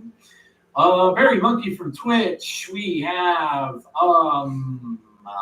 Deanna says we need grievances. I'm shattered, like the song James said, like the song. Yeah, they had that big AEW thing last night. That probably went on until midnight, I'm sure. The Son of a Bee Cowboys won. Yes, we did, baby. See my jersey? Yeah, man, right here. Yes. Every horror movie, the dog that's about every horror movie, the dog that's a character. I'm rolling my eyes up. Oh, you mean like dog movies? Yeah, I can't. Anything with dogs, pets, and stuff like that, no, I can't. I didn't see the show, James. I did not see All Out. I didn't even read the results. I had a busy weekend. I've been working late, and like they've opened the store later now and stuff like that. So, I watched a damn Charlie Brown show, and Peppermint Patty won a figure skating competition and cried. The plastic bag reminded me of Schlack. Brian had his hands under his chin, creating space with the bag. Cherish everyone you love, says Conrad. Absolutely. Absolutely. Launch day for the new season of my wheelchair basketball team. Nice. Very good. Brandon Wayne Lewis. That was Mark, of course. Andrew, I think I got everybody. Logan James. Hello. I think I got everybody. Yes. Clown, Logan, Deadman, James, Deanna, Derek. Yeah. Yes. Jeff's team went off too. Yeah. Baker Mayfield, man. Who would have thought? It's crazy what happens when you get in a place that believes in you. Mm-hmm. Absolutely. Got some talent and some folks that are going to bat for you. So, yeah. Shout out to the Bucks. And listen, I'm going to say this too. For everybody that wants to talk about Clemson, and I get it, they played Appalachian State last night. And, they're not Georgia. I get it. But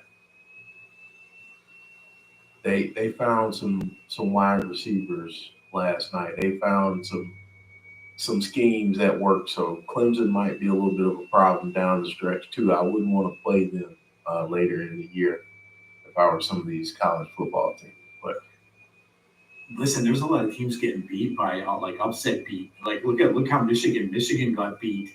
Notre Dame got beat by Northern Illinois. Yeah, dude. Like it looks as if like college football might have some parity going on. Like there's changing of things, like the Big Ten got more than they now combined with the teams in California, USC, UCLA. Like there's a lot of lot of changes going on. So yeah, I mean, you have your usuals up at the top. You have Georgia up there, of course, and but yeah. And somehow Cal and Stanford are a part of the Atlantic Coast Conference. Make that make sense. It's weird. And FMU. So Southern Methodist, Stanford, and Cal are all in the ACC. Yeah, that's it's so weird. I know. Like, it was nice when they were all in territories and they belong there. But yeah, I get it. I think a lot of it has to do with like the TV deals, Jeff. Like wanting these matchups, these different matchups that happen. Like you can see matchups you never saw before. I don't know, but it is all money motivated. Yeah, it is weird.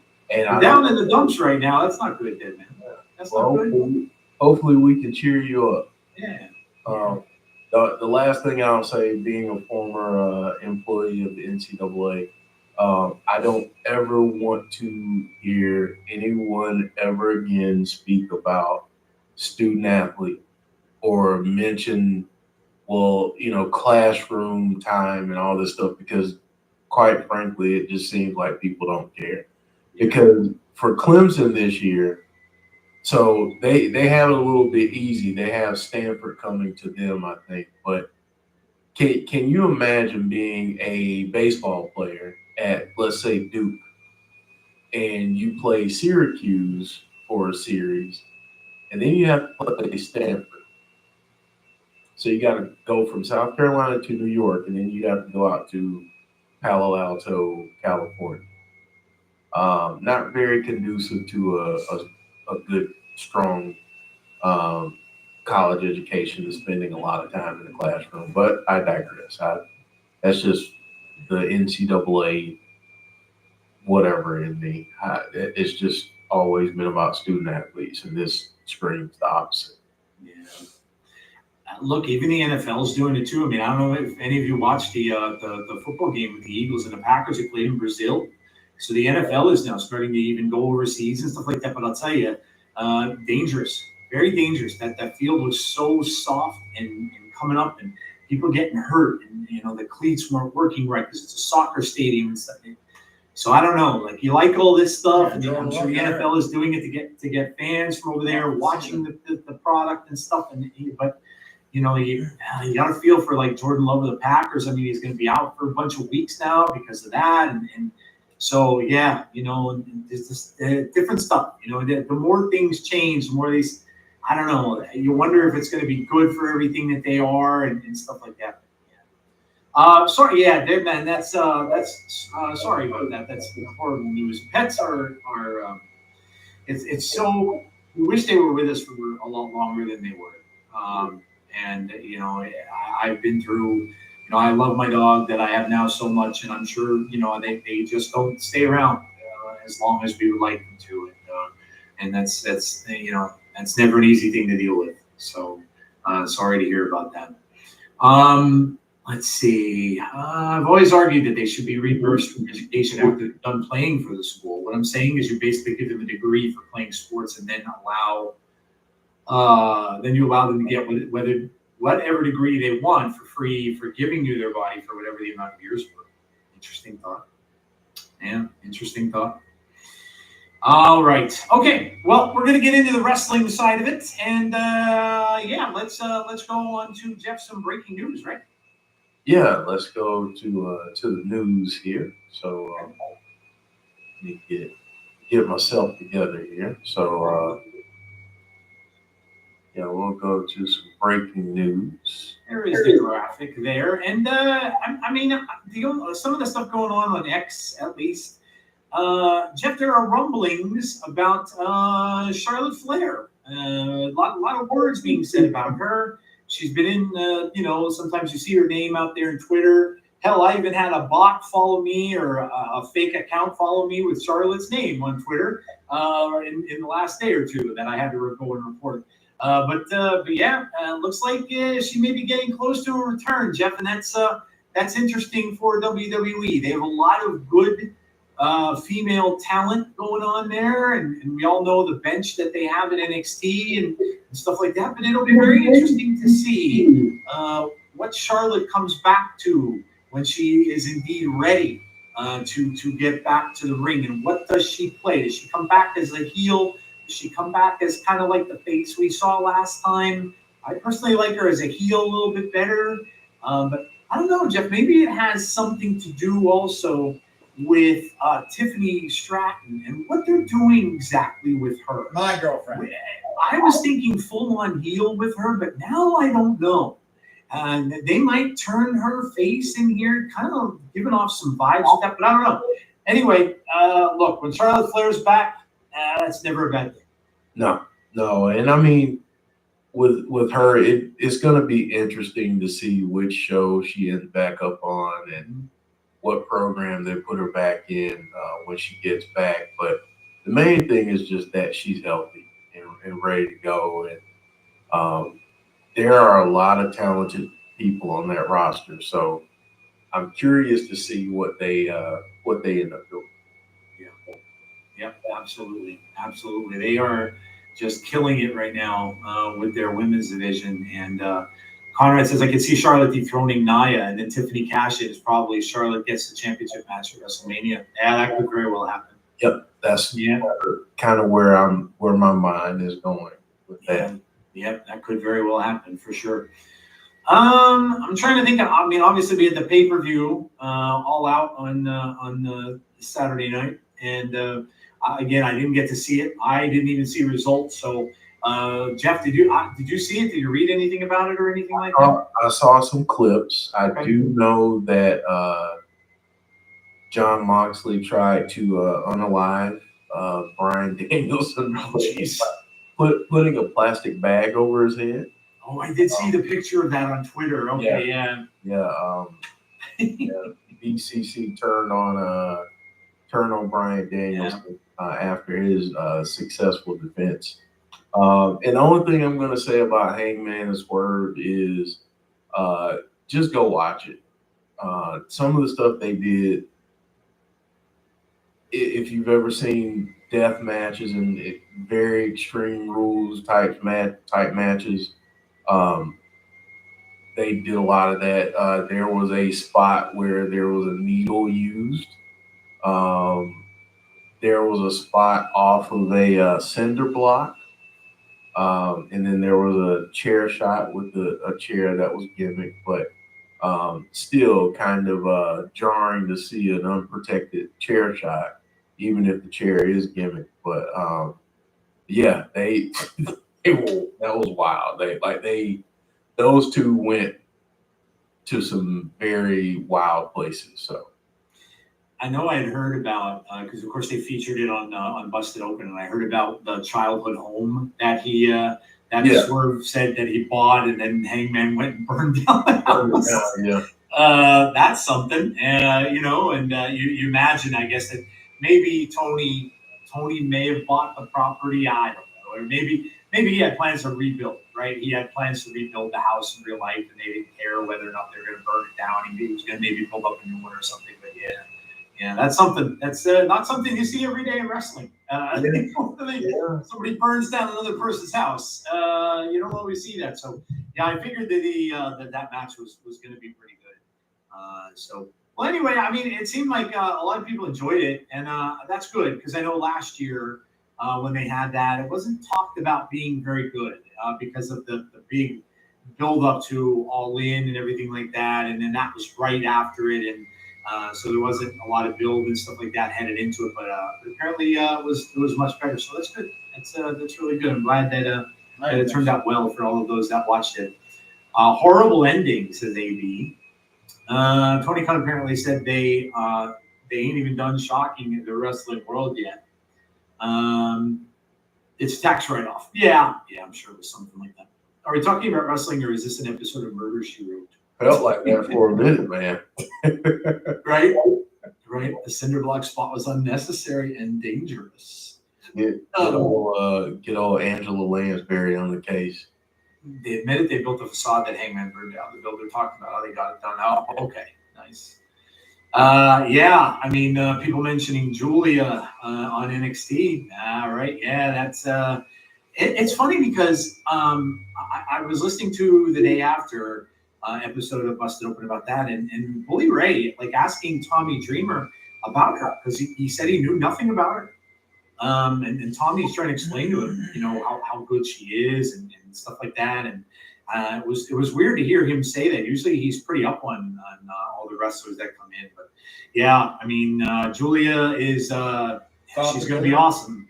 And you would think that they're lining her up to be the next one up on NXT. So.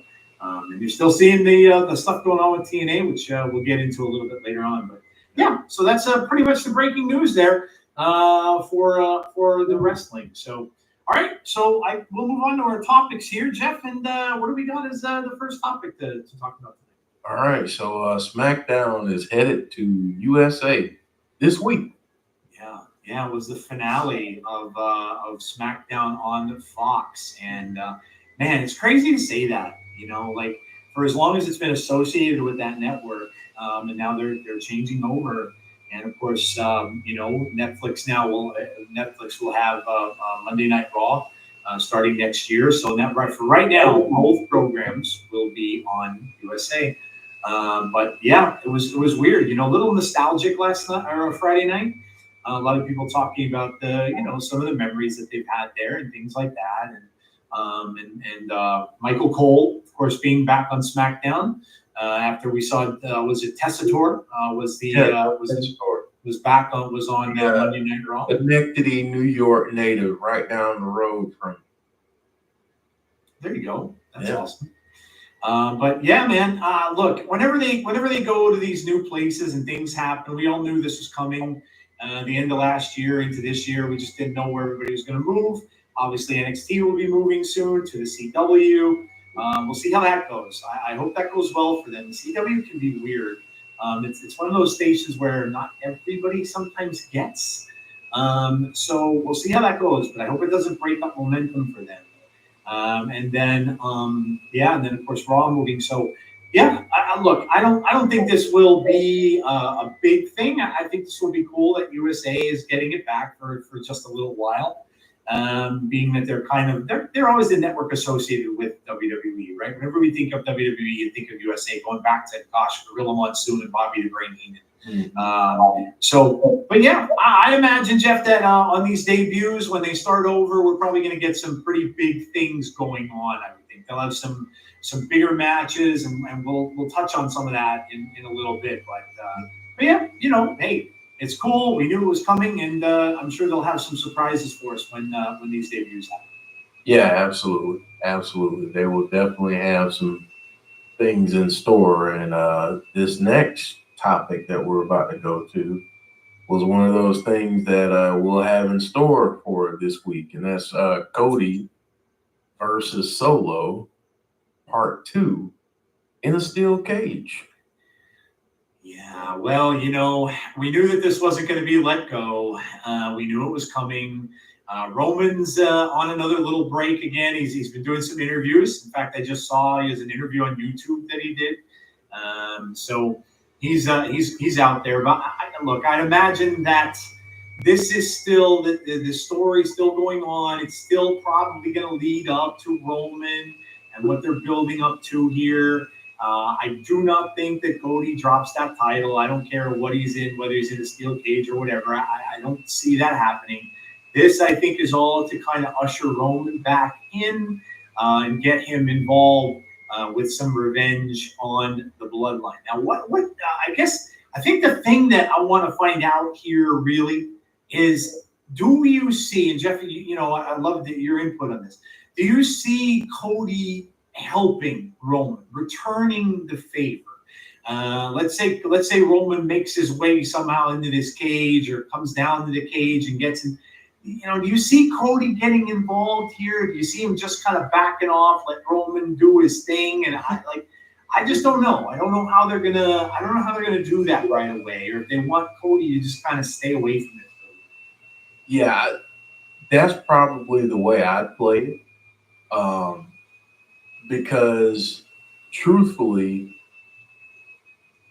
even though we see Roman and Solo at odds, the question I still come back to is, did Roman really help Cody or did he just have it out for Solo? Yeah. And I think that'll become clearer over the next several months. But yeah, I think Cody probably just needs to stay out of family business, let them do what they need to do, and just retain that title. At some point, the numbers are going to even out because I do think now Jey Uso is doing pretty good for himself over on Raw. Jay's even got a kind of an eye on Rhea Ripley lately too. I don't know what we might be getting another love triangle happening on Raw. But I would imagine, Jeff, that Jimmy is probably going to come back, and he might be the one that helps out Roman against these odds. And also, I do believe, and I heard him in an interview recently too, Paul Heyman is probably going to be back sooner than later as well to stand by Roman's side. So it's this bloodline thing is just going to keep going. Like Paul said, we're only in the third inning. Well, he wasn't kidding. It's still going. So Conrad says Cody has another problem incoming. Oh, Randy Orton. Viper, a certain Viper. Yeah, that's true. It's interesting. Does he turn heel? Does Randy go back to being a heel after he got beat by Gunther and stuff like that? I don't think we need him to, but it'll be interesting if he does. We'll see. I got an idea what they can do. Cody wins and retains WWE belt. Then the 4-1 beatdown starts. We see Paul arrive, and Jimmy and Roman show up. I haven't seen Jimmy for months. Yeah, possible. Certainly possible. James says, new bloodline all-out assault on Cody. Jimmy returns, then Heyman. Roman returns, take out the bloodline, then the monster. Hikuleo rips the door off like Kane and destroys all. Okay. Because supposedly he's been signed for a while, Joe. Oh, okay. Yeah. All right. Supposedly the rumor out there. We have to take these rumors with a grain of salt, but yeah, that's supposedly the rumor. Now, so James, you're saying that you think he helps Roman and Jimmy. So you're saying he returns on that side of the ball. Yeah, which side do you think Hikuleo ends up on, and where do you think Zilla ends up if he ends up coming in? That's what I'm wondering. Listen, they have so many family members, they could keep this going probably until my kids are my age. So yeah, there's a lot of family they could get involved in this. So their kids and their kids and their kids can just keep feuding. Yeah, that's very true. Yeah, that's very true. Tongas versus Owens. No, he destroys Roman and Jimmy stands with Solo. Ooh, okay. Wow, so they're all against him. Like all against Roman. That's crazy. That's crazy. Solo ends up back with the OG bloodline. I think Hikuleo will be on Solo's side. I think eventually they'll get Sammy and Jay with Roman and Jimmy. Okay. Man, if they bring Sammy in to be with bloodline again, man, I'd love that.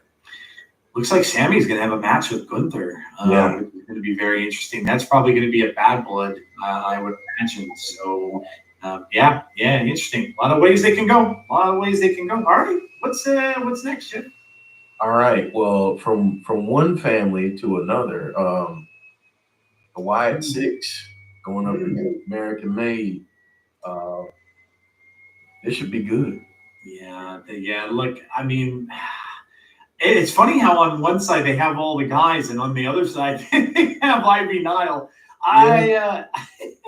I kind of think that we'll see how this works out. I want to see. Well, no, I shouldn't say that. I may get what I wish for. Hey, you're gonna get something you don't want. You're probably right. I was just gonna say I want to see. I have to laugh. I'll tell you. I'll share something real quick with you guys. So. And this is thanks to Derek, by the way. I think it was Derek that shared this. You know what, though, Derek? You saved me, actually, because Derek shared a picture of Abigail. And Abigail, of course, the vampire movie that came out.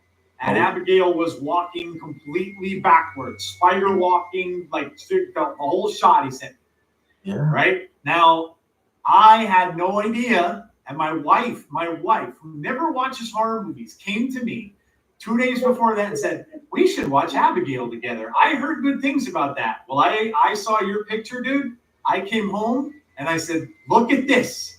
Look at this. I said, we are not watching that film. Joe said, the heck with what you heard. Nope. I've seen what I needed to see. Exactly. Yep. I saw enough. I said, we are not watching that movie. So thank you there for saving me there, because I would have had no idea, and it would have come as a surprise when I'm sitting there watching it, which would have been even worse.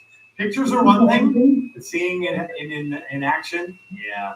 So, but yeah, I should watch what I'm asking for, because if Nikki goes into that ring, I'm almost certain that that's going to happen. And with that mask and the black hair, and I'm going to have visions of the ring and all that kind of stuff for days. But in any case, it's going to be fun, and I'm sure this is going to be the main event. And man, Jeff, when is Chad Gable going to have? When is he going to have enough? Like, my God, you got beat up backstage to a bloody pulp. You know, you're just instigating these four men who. What more do you want them to do to you, dude? Like, you want them to, like, chain you up in the back like Mick Foley used to do in the boiler room and torture you for hours? I don't know. I don't know what more he wants, but I don't know. You know, we've talked about this on Fireflies, and I'm sure we will again. But where is this going? Is this going to lead up to bad blood eventually? And if that's the case, what kind of thing are we going to have there? I mean, we talked about it on that show a little bit. Are we going to get a cage match? Are we going to get some kind of a crazy gimmick? I don't know. But listen, I love it. Anything I get from these guys is going to be awesome. And they're doing a lot of dark matches too.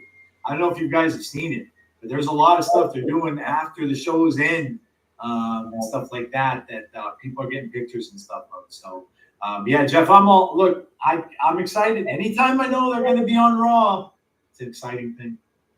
Yeah, I think Chad Gable, I think we have to be concerned for him because, you know, ever since we saw the debut of the Wyatt Six and we saw him, you know, all messed up in the back there in the gorilla area, he really has been barking up a tree that he really doesn't need to. I think that bump to his head, you know, maybe he needed to be in the concussion protocol or something because dude has just been asking for it and he's been getting it. I mean, you know, the one thing is he asks for it, he gets it. So, and I feel like the Wyatt Six are just going to keep, you know, they're going to accommodate his wants and desires. He wants them so bad, they're gonna oblige. So, yeah. Chad Gable, be careful what you ask for. And I know people are asking who's going to be the fourth member. Honestly, I think what we're going to find out tomorrow night is that Ivy's the fourth member, and then the Wyatt Six are going to have Abigail, Nikki Cross participate in the match, and I just think that's not going to bode well for American Made. God help me, man. That's all I can say. I'm going to be in big trouble. Because if there's going to be a spider walk happening, yeah, that's when it's going to happen. So You're screwed. I'm screwed with that. Yes, I am screwed. Apparently Wyatt Six aren't scheduled to be in it. I'm all right with that. I'm okay with that. I'm all right with that. If that's how they want to play it, they just want to keep this a Raw thing, I'm okay with that. And I'm all right with that. This was actually going to be part of a grievance this week, but I feel like that comment is a good segue into it. I think as wrestling fans, we've got to remember a couple things when it comes to groups or factions or even singles competitors that we begin to get behind.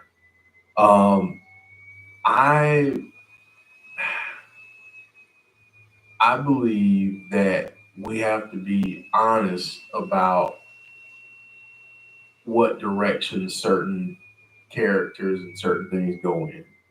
Not every group, not every single star that we follow and become fans of are going to win a championship. They're not all going to be in the main event scene.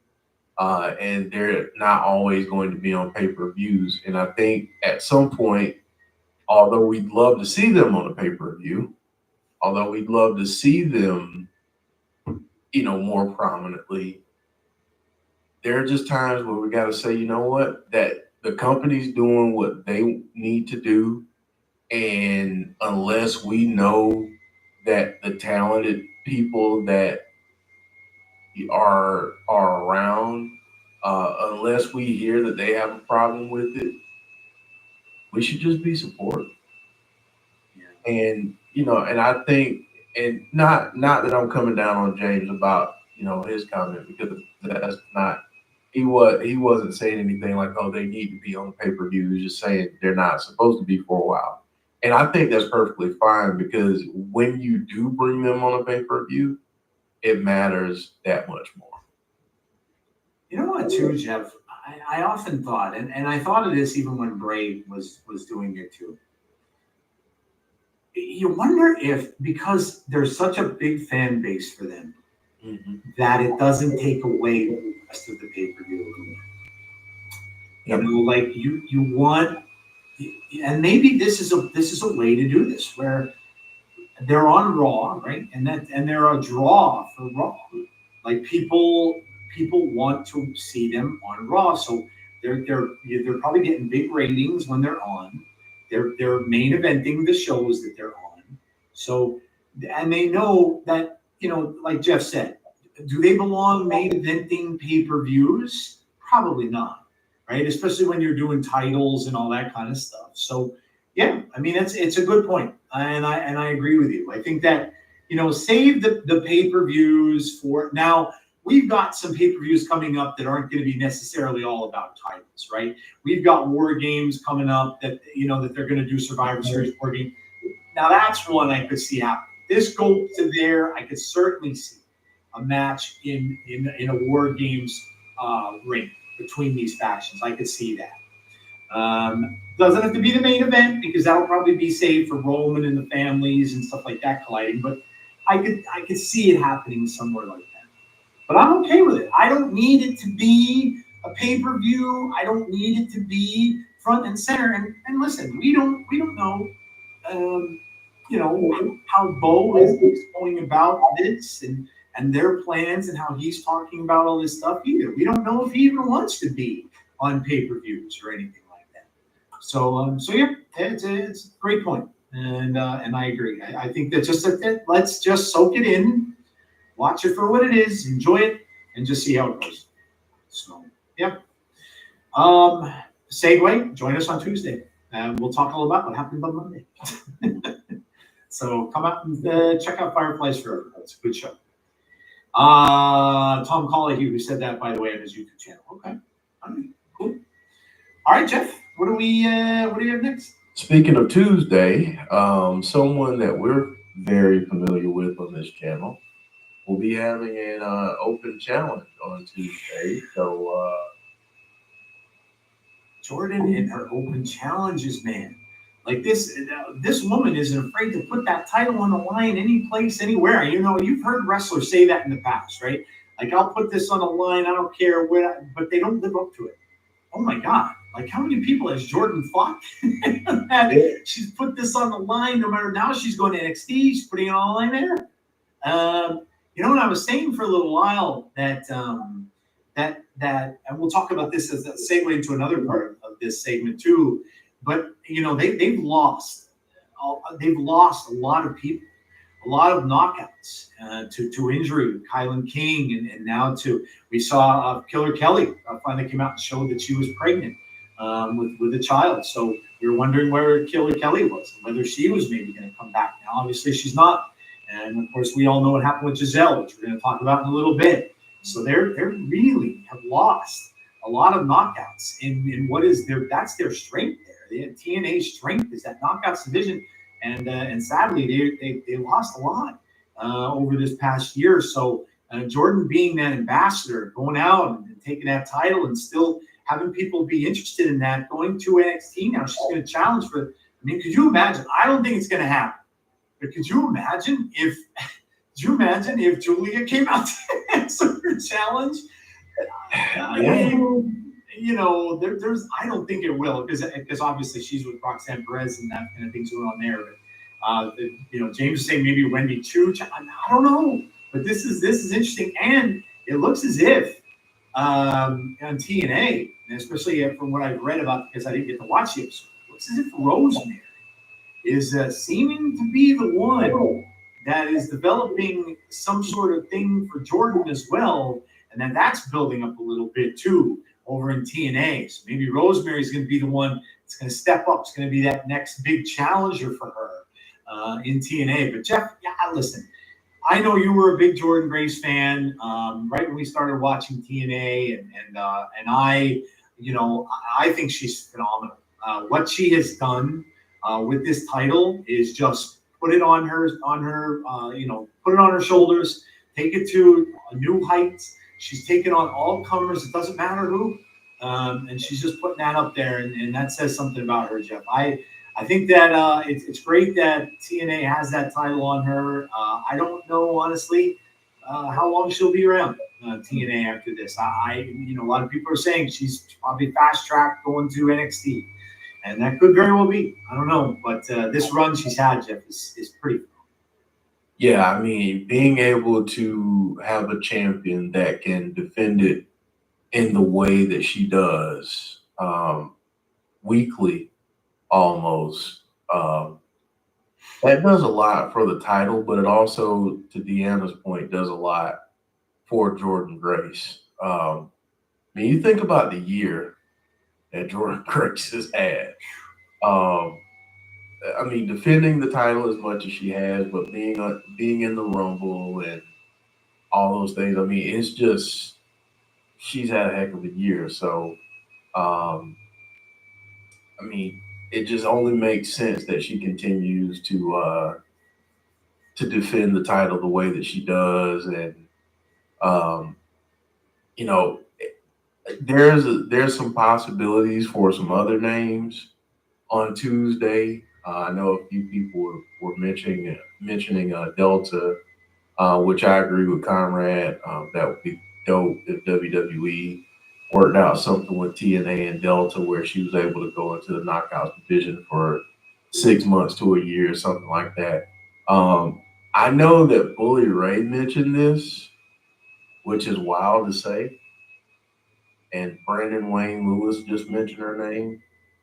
But Chelsea Green was the freaking star of the show on Tuesday.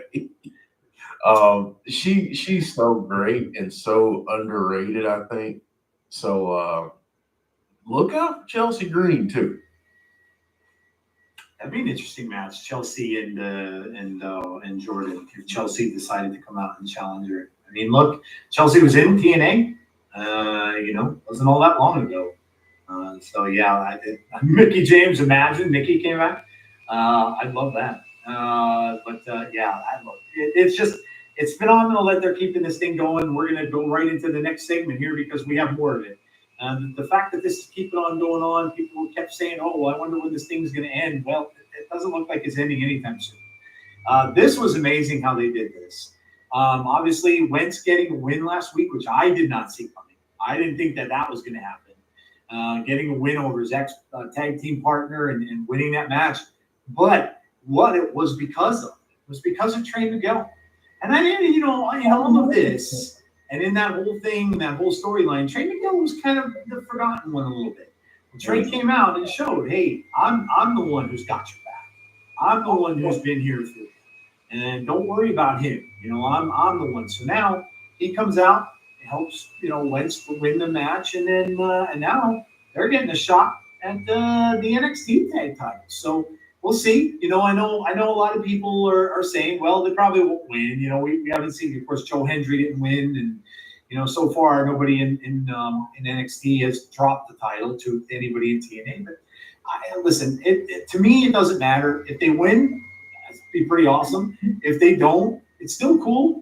They're spotlighting the TNA tag team on NXT. So it's still going on. I still love what everybody's doing and love that they're doing it. And it's bringing the eyes to TNA and stuff like that. But one of the best tag teams in the world right here. The Rascals are just that damn good. Mhm. Yeah, I mean they've been great for a long time. I'm glad that more fans who maybe hadn't had a chance to see them get a chance to now. Trey Miguel is just so crazy talented. So is Zach Wentz, and so is Wesley. And I bring up Wesley because I think he might be a factor It could be. in this. So, but yeah, I mean, when we were doing the watch along for the Rascals and they had that send off, how emotional that was, but how awesome it was for that group. So yeah, looking forward to this. Hopefully they do what seems to be the unthinkable and win the titles. But if they don't, like you said, it's a good opportunity for more people to see how awesome these two are. Bring that spray paint can, Trey. That'll that might just be the key. So yeah, awesome stuff. I just love that it's still going on. It's giving me a reason to watch NXT, and I've never been one to do that. So I'm very happy for that, and I'm enjoying the wrestling I'm seeing on NXT. So another show that I'm watching now every week because of it. So yeah, good stuff. All right, what is next? So we talked a little bit about her earlier, but Giselle Shaw being released from TNA, she requested her release, so it was granted. So yeah, let the rumors begin about where she'll end up. But I know James said that she's been teasing AEW a lot over the last several days, so we'll see what happens. But yeah, big loss for TNA. This one, yes, this one was a big loss for them. But I will say this, and I was talking to Heather about this via DM. I kind of saw this one coming. Because of the fact that she has the relationship with Scott. So I kind of knew that of all the people that were going to go, I kind of figured that she probably would, just because of the way Scott was let go and stuff like that. So I figured it was just a matter of time before she ended up leaving. So yeah, look, it's sad. It's that a lot of people can look at TNA now and really say, well, their strength really may not be in that Knockouts division anymore. And right now, Jeff and I were always comparing them to NXT. WWE, right up there right up at the top. They're so depleted now. It may not be the case anymore. So they're going to have to get some. They're going to have to go out and get some people, and they are, which we're going to talk about in a little bit too. So there's going to be some signings. There's going to be some people brought in, people to replace. But I will miss Giselle. Giselle was awesome, and all the matches she was in, I remember most. Her matches with Mickey, her matches with Deonna Purrazzo, always. And then most recently the matches she had with Tasha Steele. Yeah, it was great. And look, we'll have to gauge it with you guys and see what Jeff is going to be doing because his weekends are super busy. But we were talking about possibly maybe doing some stuff for that Scott D'Amore promotion that's going to be in October. That he's going to have the 2 nights for. I think it's $29.99 in Triller for 2 nights, which I think is pretty good. And the matches look pretty awesome. He's got a lot of talent there that are coming for that Canadian wrestling. So it looks like it might be fun. So we'll see. Something we may consider depending on what you guys are thinking about it and depending on what's going on and stuff for that weekend. So, but she's going to be there as well. But yeah, I'm going to miss her, Jeff. She was outstanding athlete and very good entertainer. Yeah, absolutely. She would definitely be missed. But quick segue into the next topic. So Gail Kim is on the job. TNA is on the job. They've been working hard to bring in new talent, and we saw over the last week they signed Heather Reckless. And a very familiar name, right? Very familiar face might be coming in too. And then with that video package on Thursday, that got us hyped, Joe. I did see that. I saw that on Twitter because when somebody told me or mentioned it, and I saw it mentioned on Twitter, I had to go and look it up, and I saw the video package. Pretty awesome, with the fire in the background and stuff like that. Yeah, man. I mean, here's two amazing names right here, and you know, both of them amazing female talent, amazing wrestlers. Will be amazing in the TNA Knockouts division. So we all know, you know, from NXT. And WWE, what Zaya was all about. And I knew that she probably wouldn't stay unsigned for very long. And the fact that they're bringing her into TNA, it's going to boost that up and get that Knockouts division right back up on top. So people are saying confidence in Gail. And Jeff said, Gail is doing a job, man. She's bringing in this talent. They may not be done here. You know, we have a big pay-per-view coming up after Emergence, Bound for Glory, one of the biggest of the year. They've had new people show up at that, so they may not be done, and maybe these two will be showing up at Bound for Glory or Emergence. We'll see, but I'm confident too that they will build that back up. I know that some of the women that are injured, like Kylan King and others, will be back. But yeah, Jeff, this is how can you not be excited? And you know, like I was just saying, you know, the Knockouts division kind of had a little bit on a downslope, you know, with a lot of the injuries and all that stuff. Well, now we're seeing two women who are being brought in. It'll be awesome. Yeah, it's gonna be really good, and you know, I don't think they're done just yet, and they have some partnerships that they can work through to get new talent in. I still say, and I'm going to continue to say, sign Christina Marie, please. Thank you. TNA should sign Holodead, right? Agreed. Oh, I love that, man. Yeah, Holoded's awesome. If that happens, we put our interview that we had with her back up. We could put it out there again. People can listen to it all over again. Yeah, she's amazing. I trust Gail Kim. The Knockouts division has been historically incredible and should bounce back. Yep, they used Tatum, Izzy, Dame, Carmen, Ariana Grace already. Wendy Chu probably soon. Yeah, it's they'll get back. They'll get back. That's what they're famous for. And like Jeff said, I trust in Gail as well. So I'm sure they'll go back. So all right, moving on. What do we got? Last topic in the news. Netflix is doing a documentary on one Vince McMahon. And I gotta be honest with you, I don't know that I'm going to watch. Just because I already have very strong feelings, and I don't know that I can really watch it, but was interested to see, Joe, your thoughts on this, and in the chat, just seeing if folks would be tuning into this later this month. Yeah, all I could say to this is womp womp. I can't bring myself to watch it. Listen, regardless of whether or not you believe, it doesn't matter. The stuff that he was accused of is horrible. Me being the father of two daughters, I could never imagine, condone, or any of that crap that happened there. And no, I have no interest in watching a show about this man. I'm thrilled that he's gone. And I'm not dissing him. I'm not saying that what he did for wrestling wasn't historic. I'm not saying that at all.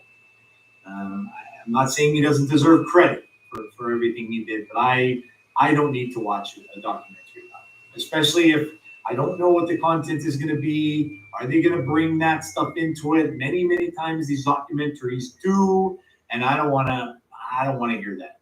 I don't want to hear any of it. But to me, stay out of the limelight. You had your moments. We don't need him back in the spotlight. WWE is doing wonders right now without him. All the people that are in there right now are all very happy. My God, you're seeing people that want to go back there now. Like Ronda Rousey put a comment out there saying, I think I wouldn't mind going back to WWE now because she hated this guy so much. So yeah, I have no interest in this. I'm not watching it. Regardless, James saying it's a double shovel burial of him, and they're gonna be even that. You know what? The way I look at it, James, and maybe I'm looking at it from a weird thing, but by me watching this, I'm giving him attention. I'm giving him. I'm sure he's getting paid for it, so I'm giving him money. And I don't want to do that. I don't want to do that. So, nah, I'm gonna take a pass on it. I'm gonna skip it. I don't need to see it. Maybe in 5, 10, 15 years or somewhere down the road, one day when I'm bored and I have nothing else to do. But no, I'm gonna take a pass. I'll watch it on February 31st, 21.99. That's what I'll watch it. Mhm. Yeah, I'm gonna take a pass. I don't need to see this. I don't need to see this. I've had enough. I've done all that. I used to do that funny bit, the McMahon voice on our show for years. I stopped all that. I'm not doing any more of that. I don't need it. I don't need to see any more of this guy. I don't need to see any more of his face. I don't need to see. I don't like him as a man, as a WWE person and the person who founded all that. Fine. I don't like him as a person. I don't like him how he was as a husband with the stuff going with his wife. I don't like him. I just don't think he's a good person. I'm not going to sit and watch whatever long it is, 2-hour documentary or something. And it comes out on my birthday. I'm doubly not watching it. But yeah, no, I'll take a hard pass. Hard pass. Yeah. Let's see what people are. Congratulations, Ron. Oh, Rhonda's pregnant. Nice. Good Yeah. for her. Yeah. Cardona said he wants to go back to a major promotion, aka WWE or AEW. Done with the Indies now. Apparently, I don't know how true that is. AB says I'll watch with my eyes closed. Yeah, you're still hearing the sound though. Yeah. Did you notice his tweet off after Chelsea's match on NXT got announced? I did not. I'm on the fence, to be honest. Prime Wrestling documentary is boring anyway, so I certainly won't be watching that. I'll stick to wrestling shows. Yeah. I'm big skip for me. Big skip. All right, Jeff, I think we're moving on to our sell or no sell segment again. Yeah, no grievance this week, folks. So yeah, I get it, but yeah, sell or no sell time. So Yep, we know you guys like it. Unfortunately, we're going to skip it this week, though, because we're making this a little bit of a shorter episode. So it's time for sell or no sell. You guys know how this works. You can play along in the chat. Please do. Sell or no sell. Sell it, no sell it. And here's the first question. But before we go into that, make sure you're getting prepared because we're going to need your help.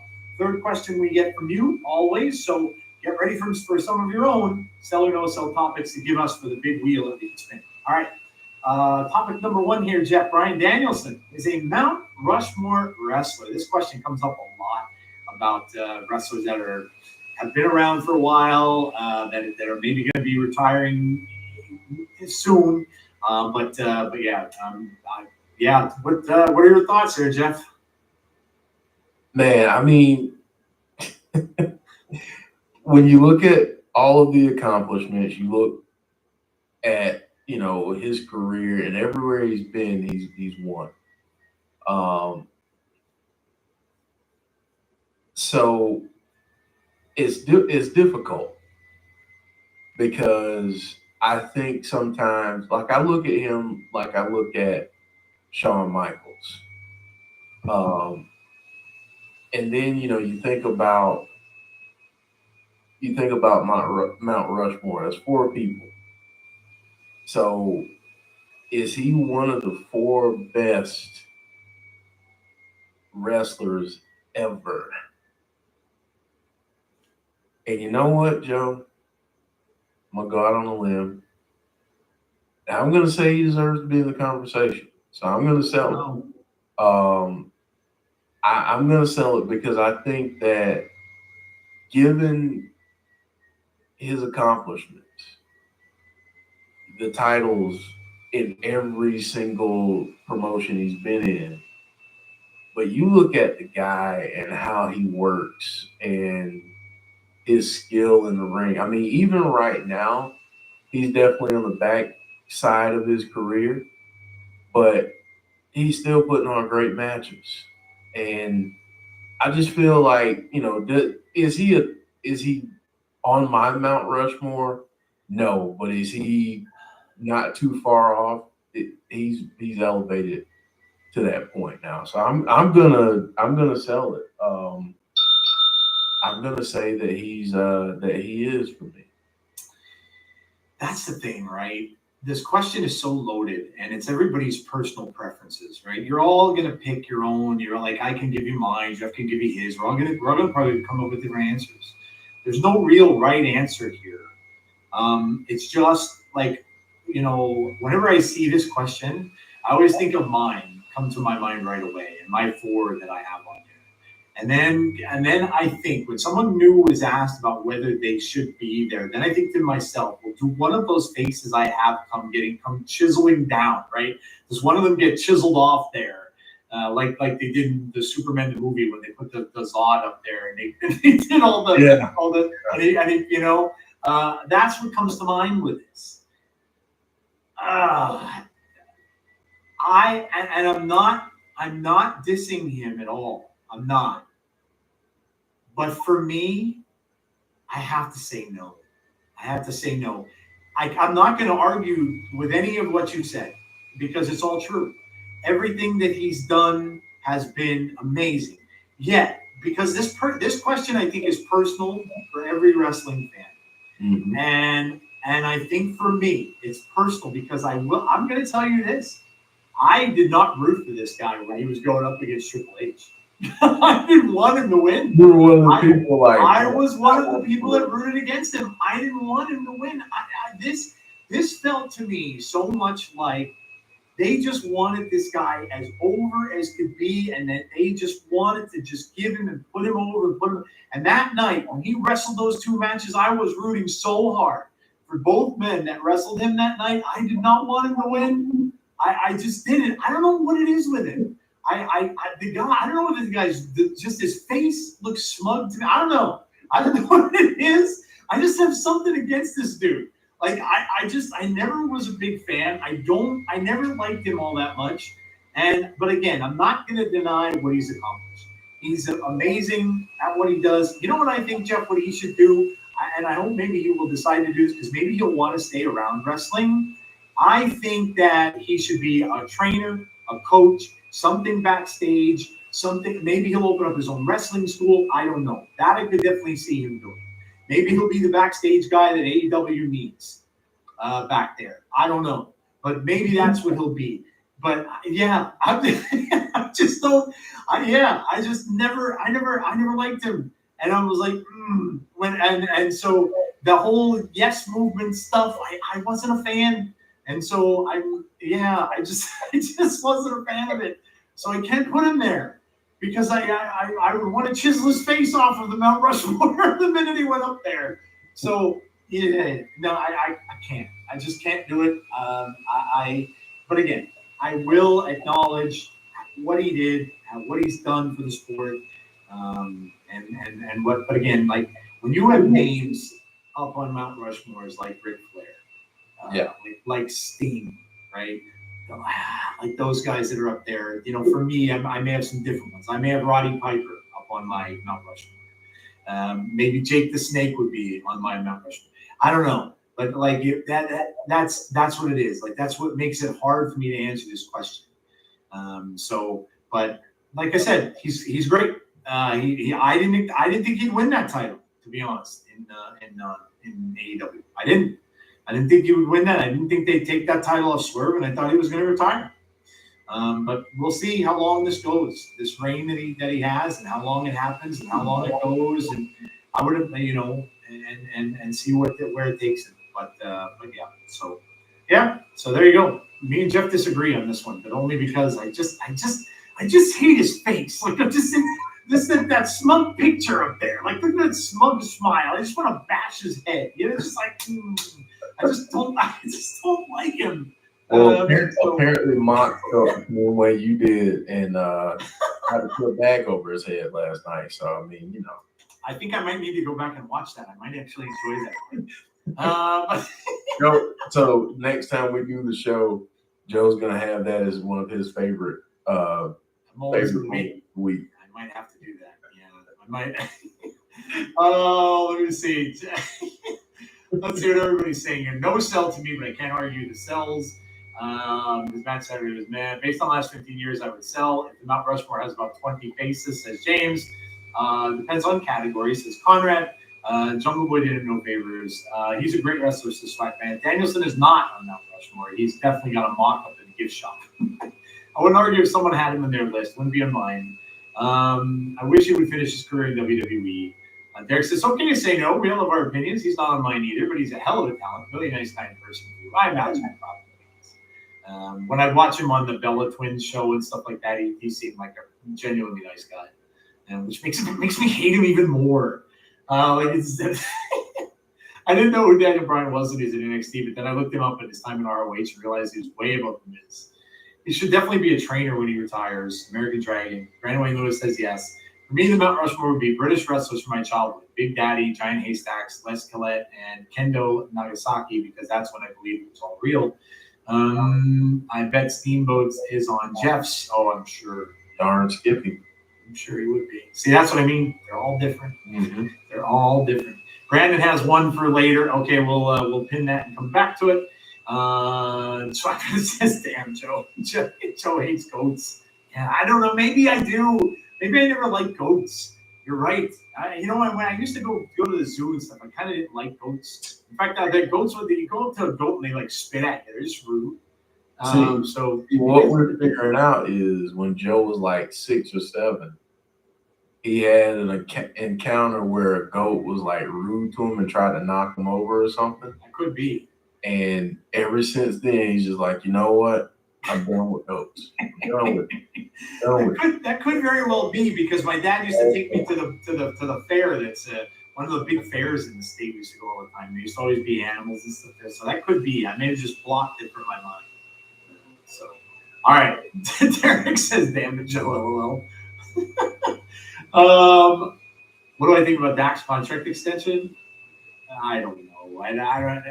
I didn't think he deserved that kind of money, but I don't know. That seems to be the market. It is. So that's all good. All right, moving on. What's our next one?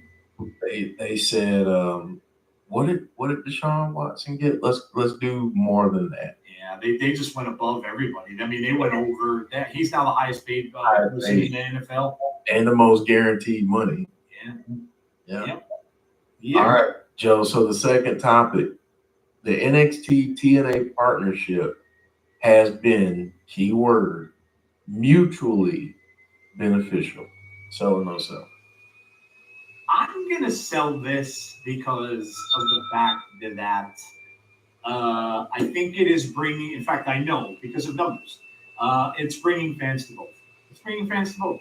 I think it's, and I know the naysayers to this might say, well, there's the whole title thing. Joe Hendry should have won the title, didn't he?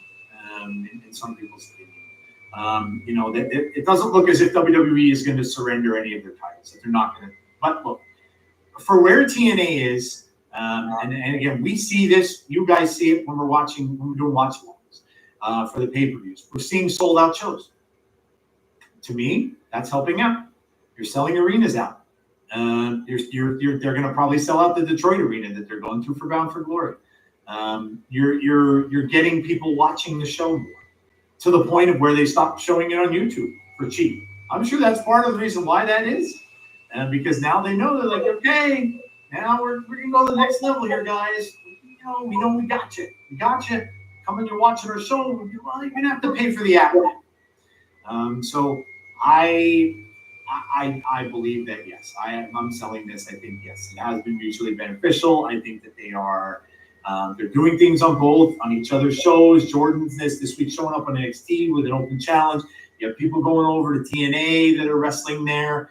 Now, again, people look at this and say, well, we're not seeing Ethan Page going over there, and we're not seeing Roxanne Perez going over there. Okay, I could see that. That could be some people's argument against. But I just think for the fact that they're both getting eyes. Because I think that NXT is getting more TNA eyes. I mean, they're getting me. I don't watch. I very seldom ever watched NXT, and now they've got me watching. So yeah. So for that matter, for that fact, I'm selling. Yeah. This one's tough for me because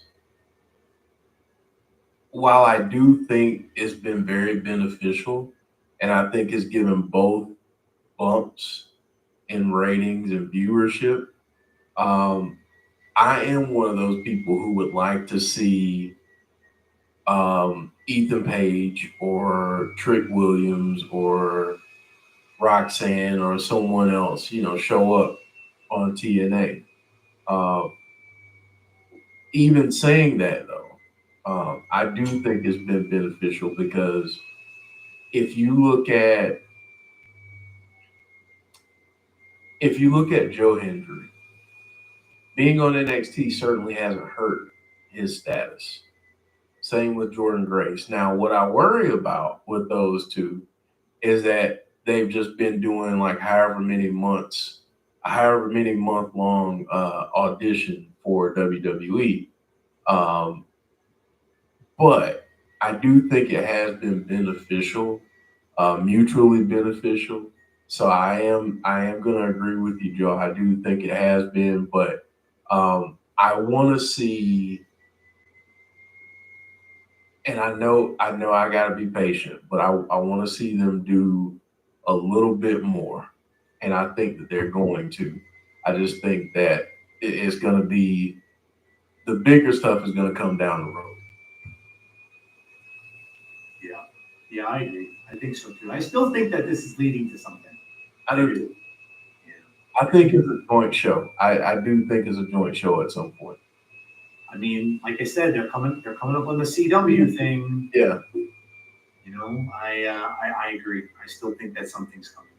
Yeah. AEW's partnership wasn't mutually beneficial, but AEW did pop a rating, give them the world champ, and it was during the pandemic. It's true. Yeah. Okay, let's hear what we're saying, and then get your questions ready, folks. For the spinner, let's see. TNA is getting a lot of attention. Heck, TNA got 2 wins on actually NXT shows. That's big for them. Jeff's key word is what makes me know some. Mutual. Michael King says sell. James says yet. Sell because I feel that's been a great thing going for both. Remember that crap Tony Khan and AEW did with TNA? Oh, this partnership with NXT is definitely beneficial. Also, Joe Hendry has boosted up fan interest on NXT. We're not seeing Ethan Page yet. We're not seeing Roxanne Perez yet. We also aren't seeing Josh Alexander or the system on NXT either yet. Good points. Good points. Swagfan says I can agree with that, Jeff. I think it's beneficial, but there's still room to grow with it. I agree with Jeff. I wonder how long it will take for TNA to get more leverage in the partnership because I think NXT wouldn't be as big as it is now without it. Okay. And that's another reason I say it's mutually beneficial because while we haven't seen some of those stars, what we have seen is more people say, okay, I got to watch NXT this week. It's must watch because I don't know who's going to show up. So I think that's helped, but I also think it's helped TNA as well. But, again, I think this is fairly new. Even though it's been going on several months, it's still fairly new, and there's still time to do more. And I think they will. Yeah, me too. I think we get some big name stars, TNA stars in NXT. Number 1 PLE of the year 2025 stand and deliver. Could be. TNA partnership was awful with AEW, says James. I will say this though, James. The matches were fun. The matches were good. Like, we knew the results. I mean, we had Kenny Omega going up against Moon. We had good matches with that. The weird part and the part that was cringy about that was what Tony was trying to do. I knew where you were.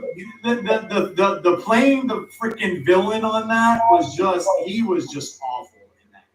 Just awful. Like, trying to play the evil owner bad guy was just, it was cringeworthy. That was the bad part. The matches, though, I didn't mind. Like, the matches, I didn't mind. Hell, there was some amazing matches from that whole thing. So I didn't mind that. I didn't mind the Kenny Omega driving around in the van like Lex Luger did, right? Like that whole thing. I didn't mind that. But the Tony Khan thing, yes, could have definitely done without that. Okay. All right, guys, it's your turn. Let's get some questions up so we can write them down and decide who gets the viewer's choice this week.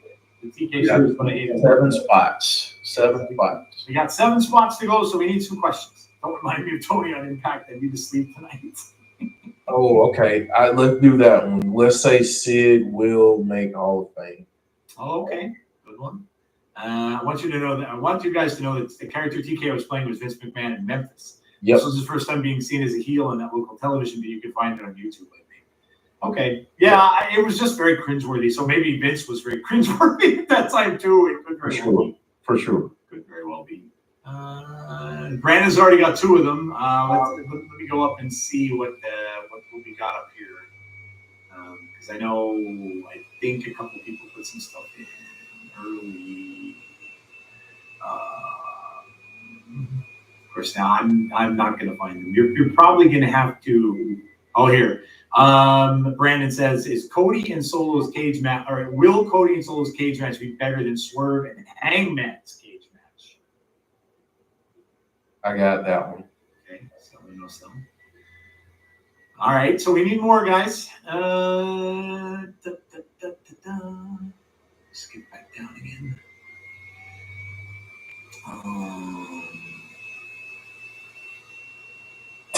Did AEW take things too far at All Out? Says James. I'm laughing at Derek because he's ready to bench Kirk Cousins already. Derek, I feel bad for you, but that's who that guy is, man.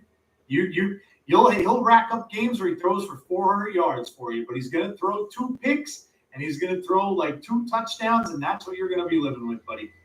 So that's what you're gonna be living with, my friend. That's just who he is. Ooh, Does good TNA question. have the best tag division in all of pro wrestling? Okay.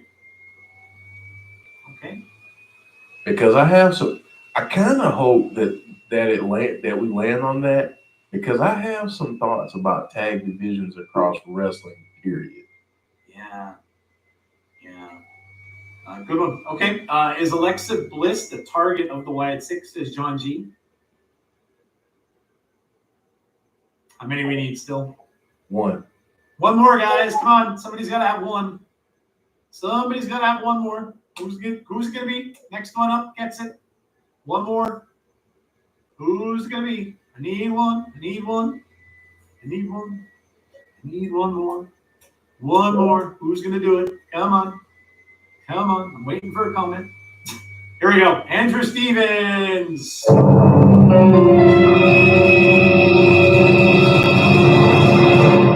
got that one already.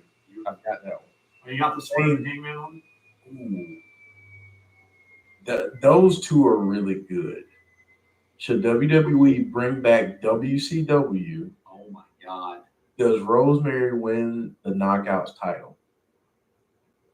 I'm going to go with James. I'm going to use your topic for the next show, because I want me and Joe to dive into that. But I am going to write down Rosemary's. But I love that topic, Jay. I mean, they own it, right? They still own it. Interesting. All right, so here we go. All right, round and round it goes. Where it stops, nobody knows. Jeff's going to tell us in a minute. All right. Cody and Solo's cage match will be better than Swerve and Hangman's. I didn't see it, but I heard a lot about it. Yeah. I'm going to say no. And only because, well, not only because, but because of the feud that's been going on with Swerve and Hangman, and the brutality of it, and Yo, give me 1 second. I'll be right back. Yeah, no problem. And I don't think that's quite there with Solo and Cody yet. I don't think it's there. I'm not feeling it. To be honest, and I'll be flat out honest with you guys, like, because I don't beat around the bush with stuff. I think it's too soon for Cody to be involved again with the book. I do.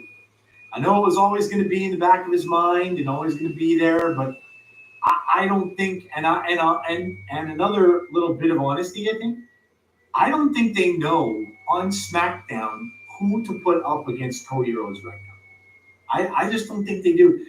And since Jeff stepped away for a little bit, I'll expound on this. I'm even going to take it a step further, and I'm going to say that I think Cody Rhodes' reign as champion has been a little bit underwhelming. And I don't think it's at all his fault. I think that we were taken on such a ride with Cody that I think he's falling a little bit prey to when you make it on that struggle of a climb for 2 whole years, that when you finally hit that, where do you go? And most of the time, the only place you go is down. That was such a crazy, different story. And yeah, no, you're right, Conrad. The draft did no favors. No, you're right. To be honest, the guys, like, SmackDown is not. I don't think SmackDown is good. I don't enjoy it anymore. I tried to watch it the past few weeks. I don't enjoy it. Like, I know there's some great people there. The Bloodline is there, and LA Knight is there, but I don't enjoy it. Like, the 1 week on SmackDown, and I know it's only 2 hours, but you literally had 2 matches. 2. Like, I'm not as attracted to watch that. Nowhere near as I am now to Raw, which is insane. It's 100% flipped.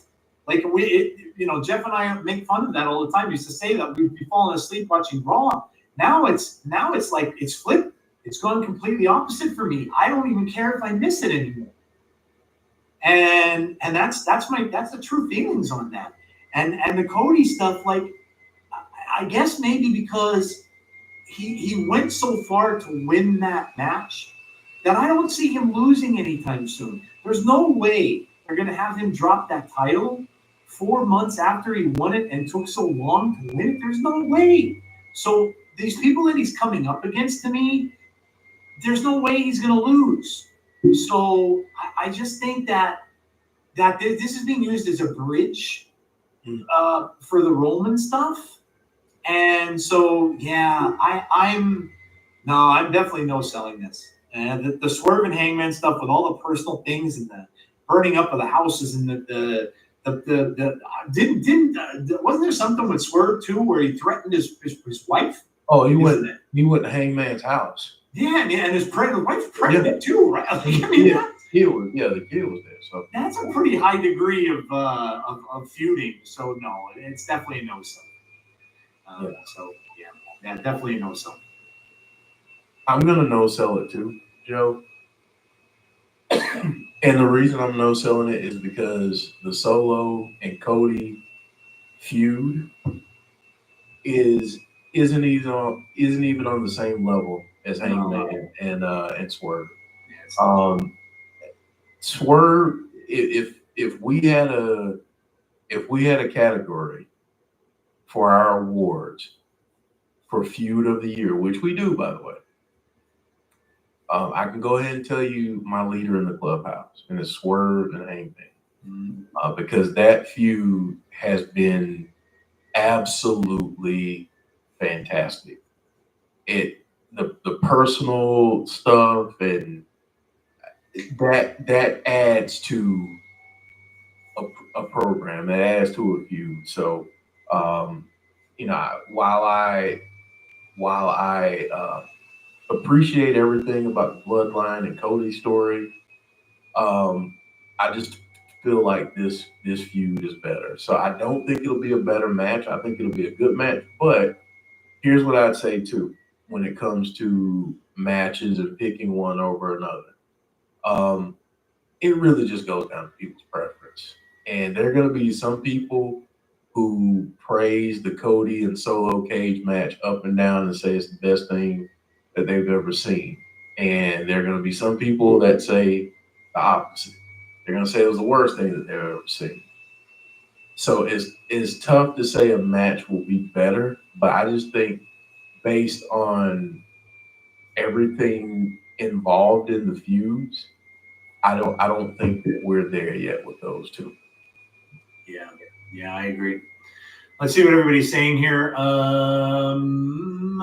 No sell for me. Not a chance, this clown. No sell. I'm not convinced Solo is quite good. See, I agree with that point a little. I do. I don't know that Solo is on the level of Cody Rhodes. I don't think he is. I don't think he's on that level. I think they're rushing that a little, and I don't think he's on that level yet. I just don't. John G says no sell. Swagman says no sell. James says no sell. It will be good. It won't. Has to be beautiful.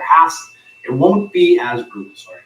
Cody Solo won't be the spectacle that sort of Hangman was. SmackDown drafted no favorite. No. Oh, yeah, you're right. They did. Derek says I agree. Talking about my thoughts on SmackDown. Yeah, it's just not. It's not there. You know, it's just not there. They don't have the athletes to compete with Raw right now. They really just don't.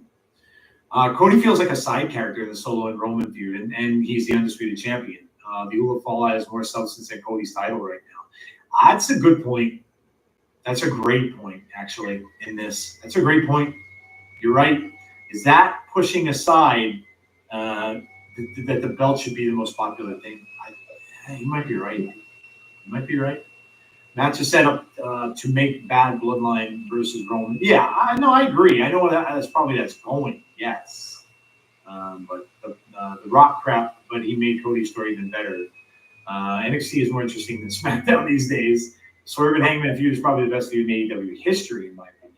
Swerve broke into Hangman's house and cut a promo. Yeah, that's crazy, dude. Swerve versus Hangman.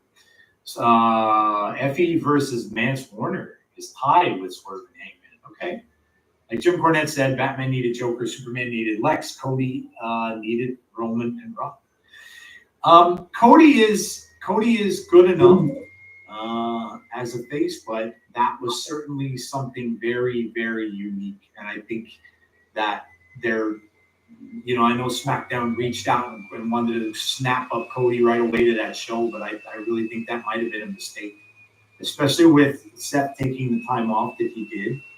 And Punk looking like he might be the one who's going to end up wearing the title over there at some point, but that may not be till next WrestleMania. I don't know that I would have taken Cody out for Raw. I just think there's a lot more talent there that he could have been feuding that would have been better. We all know the chase is always better than being the champ. That's true. Yeah, very true. Okay. All right, guys, thank you so much. We appreciate your input. Appreciate you playing along and giving us that last question as well. So we're going to go to our next segment now, Jeff, and we've got a burning. It's getting hot. It's getting hot out here. Yeah. The burning question of the week.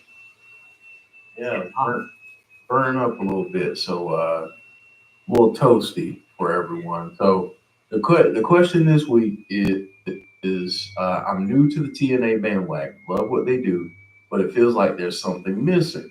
Do you think there's anything they need to do differently to attract even more new fans? Apologize for the typo, but even more new fans. Interesting question. Yeah, like, we were just talking about it, how NXT is bringing people over, like some people are coming over to watch.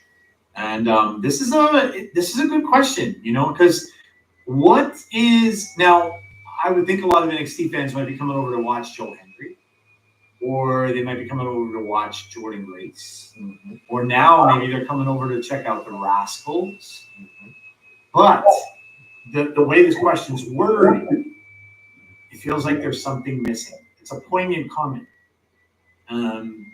What is missing right now from TNA? What is missing from TNA? Well, I alluded to it earlier. They always relied on that knockouts division, and I think it's just been so depleted that, look, think about it. Think about who we're seeing on the show every week. That's in that knockouts division. Jordan Grace, of course, right? But we're seeing the tag team champs. We're seeing sometimes we're seeing Masha and Lish.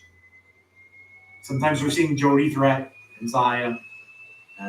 But we're not getting a variety anymore. We're not getting that. A lot of times my gosh, the last few years we've been doing watch-alongs. They were having their women main eventing nights on Yeah. their show. Yeah. Right. So I think that's a thing. I think that's a thing, and I think Jeff, we talked about this when this year first started for TNA. They went the route, Jeff, of factions. Mm-hmm. I think I'm a little over that. I think I might be a little over that. I get it. The system is fine and everything like that. But then when they went to now they brought the Hardys in, right? And so now it seems like it's the Hardys versus the system all the time, and they're just bringing in people with them, and it's always somebody against the system and the system and the system and the system. And I get it, but I think I'm kind of over that. I think I'm kind of over the factions now. They did it. They have it. They have it going on. I want to see something different. I want to see. You mentioned it. I want to see the faction implode, the system implode from inside. Mm-hmm. I want to see the whole JDC thing and Moose thing happen. I want to see that implode from the inside. I want to see that happen. You know, we were hoping we might get a faction from Jonathan Gresham, but that kind of fell through. So I think the knockouts, they need to get that back. The X Division stuff is still going strong. That's still very good. That's still going really well. They had NXT people come over for that and everything like that. So I think that's fine. But I think we need the women. I think we need the women back, spotlighting a little bit. I think we need more women's tag as well there. Remember when that was so prominent, Jeff? When the Fire and Flavor. Fire and Flava, when we had Tennille Dashwood in there, when we had who were the ones that lived in Australia that came from WWE for a while? The Iconics. The Iconics there, right? Like it was amazing. We had so much women and stuff like that. We need that. We need that back. And I think that's an attraction in itself. People that are watching NXT and are coming over, they want to see that because the NXT is great. Look, when I watched NXT these past few weeks, holy crap, there's so many women's matches on there. I couldn't believe it. So I think they need that back. That's my answer. But what do you got, Jeff? So I think in terms of the knockouts division, I know that we aren't getting the same thing that we've been accustomed to in terms of the numbers of matches. But I think once we get beyond some of the injuries and you get to have people returning and everything, I think it changes things a little bit. Then we'll have a little more variety. What I would like to see change has really nothing to do with the in-ring product and more of what's done surrounding the in-ring product and how they support it. I'm gonna be completely transparent. I think they need to do a better job of marketing and advertising. If you're going to have people on NXT, then I think you should have commercials on USA that run on Tuesday nights. Check out this week's episode of TNA Impact. I mean, just a quick 15 to 30 second spot on USA. I think something like that would be great. Lean into the social media thing. Just lean into it. Hype people up and have your fans share their favorite match of the week from the previous episode. I mean, just there are ways to build the hype. But I honestly believe the other part of it is at some point you have to be more accessible to wrestling fans. And I feel like while the TNA Plus app is great and I like it, sometimes you have to look at are we moving ahead too fast with certain things and alienating a certain group of fans by moving a little faster, maybe. I think that starting the TNA app this year was great, but I think fully moving to it in 2025 would have been a better move. I kind of feel like this year they should have kept going with YouTube, and maybe once you get into Slammiversary season, like right after Slammiversary next year, then saying, okay, we're going to move away from YouTube. But I feel like at that point it would have just given more time to fans to adjust to everything being on the TNA Plus app. So would it be great for them to be on a different network? Yes, it would be, because that would be more accessible to people than Access. But as long as Anthem is in the driver's seat with TNA, that's not going to happen. So again, I feel like maybe, and this is not going to happen, but maybe revisiting the YouTube thing and just marketing and advertising your show better would work wonders. Again, there are some people who don't even know that TNA comes on Thursday nights. Advertise, spend a little bit of money, and advertise. I mean, I work in the field, so I'm always gonna be a little more sensitive to when I see opportunities for folks to advertise and market a little bit better. But yeah, I think they've got to start letting people know and spreading the word a little bit more. And because I do feel like there are fans out there who would like a show that's 2 hours, that isn't long and drawn out. It's to the point. You got great action. You got great talent there that you can really market well. And that's the other thing too. Get some of your talent that are on your roster to really promote TNA too. I don't see enough of that. I think I see some, but I don't see enough. So that would be what I'd like to see change to attract new fans. Yeah, it's definitely all very good stuff. Like, I mean, yeah, it's. I like some of the comments. I mean, people were talking about all different things.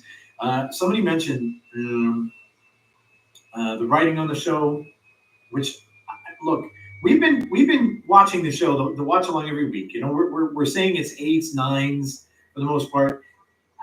What they've been doing is very good wrestling. But one thing that I will say that they did get away from, other than Santino, he's the comic relief. He's the guy who does it in the back. But they did get away from doing some of those the back promos. I mean, I miss the Johnny Swinger stuff, man. I like that. I thought that was it's a little different. It was goofy, yes, but it was a little different. I enjoyed that.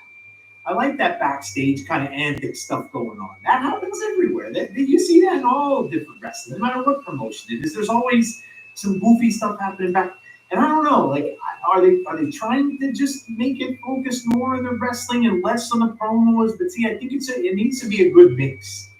And NXT does they don't do a whole lot of that either, right? They do interviews, like backstage interviews with the wrestlers and stuff like that. They do that.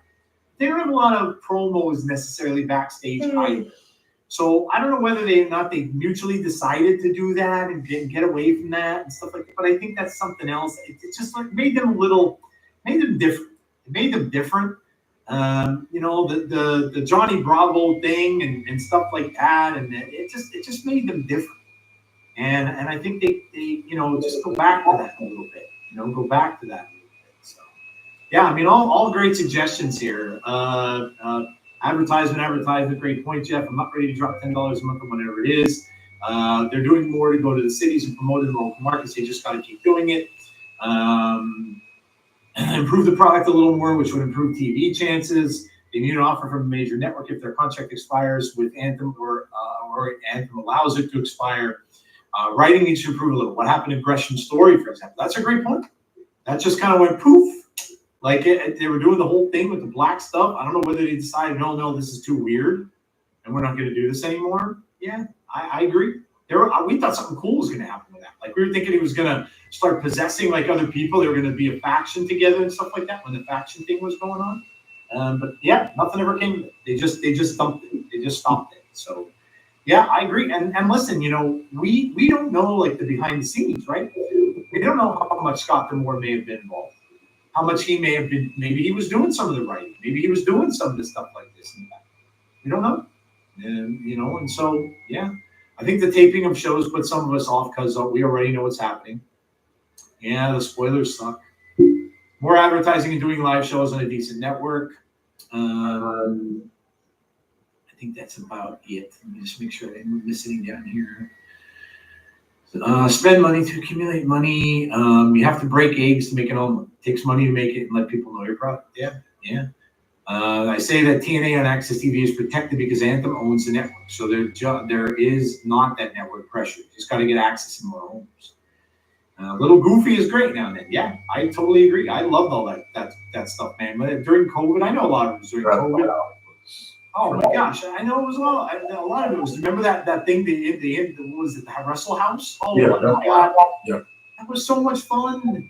It's so much fun seeing those guys do that and just have fun. Like Chris Sabin, of all people, who'd have thought Chris Sabin would be one of the guys that was like the biggest cut up in there? Like, I like that stuff. I think that's fun, man. I think that's fun. They lost some of their writers to AEW. I could see that. I enjoyed those Gresham vignettes. They were cinema. Yeah, like that stuff was good. Like didn't commentary mention passing Gresham didn't remember the octopus thing and make him back. Man, maybe it'll bring it back. I don't want IPW. Yeah, no more IPWF. That kind of sucks, right? Like that was a nice little thing that happened on Thanksgiving. It was just a different thing to watch. Yeah, I agree. There's definitely some stuff. I think Jeff that there's some work they need to do. I think we can agree that there's work they need to do. Yeah, and it's not taking away from the great work that they're doing. The wrestling's amazing. Yeah, I mean, it's just if your business model is such that you want more eyes on your product, which every television show wants more eyes, there are certain things that you have to do. And I just feel like, again, improving the marketing, and I get it. They do when they go to different markets, they have street teams in different markets. I was a part of it when they came home. You did that. Yeah, I did that. And that's great. But aside from those times where you're in those markets, what are you doing with your street teams? What are you doing in those markets that you've been in, that you constantly go to? What are you doing in those markets to really encourage people to bring others on board?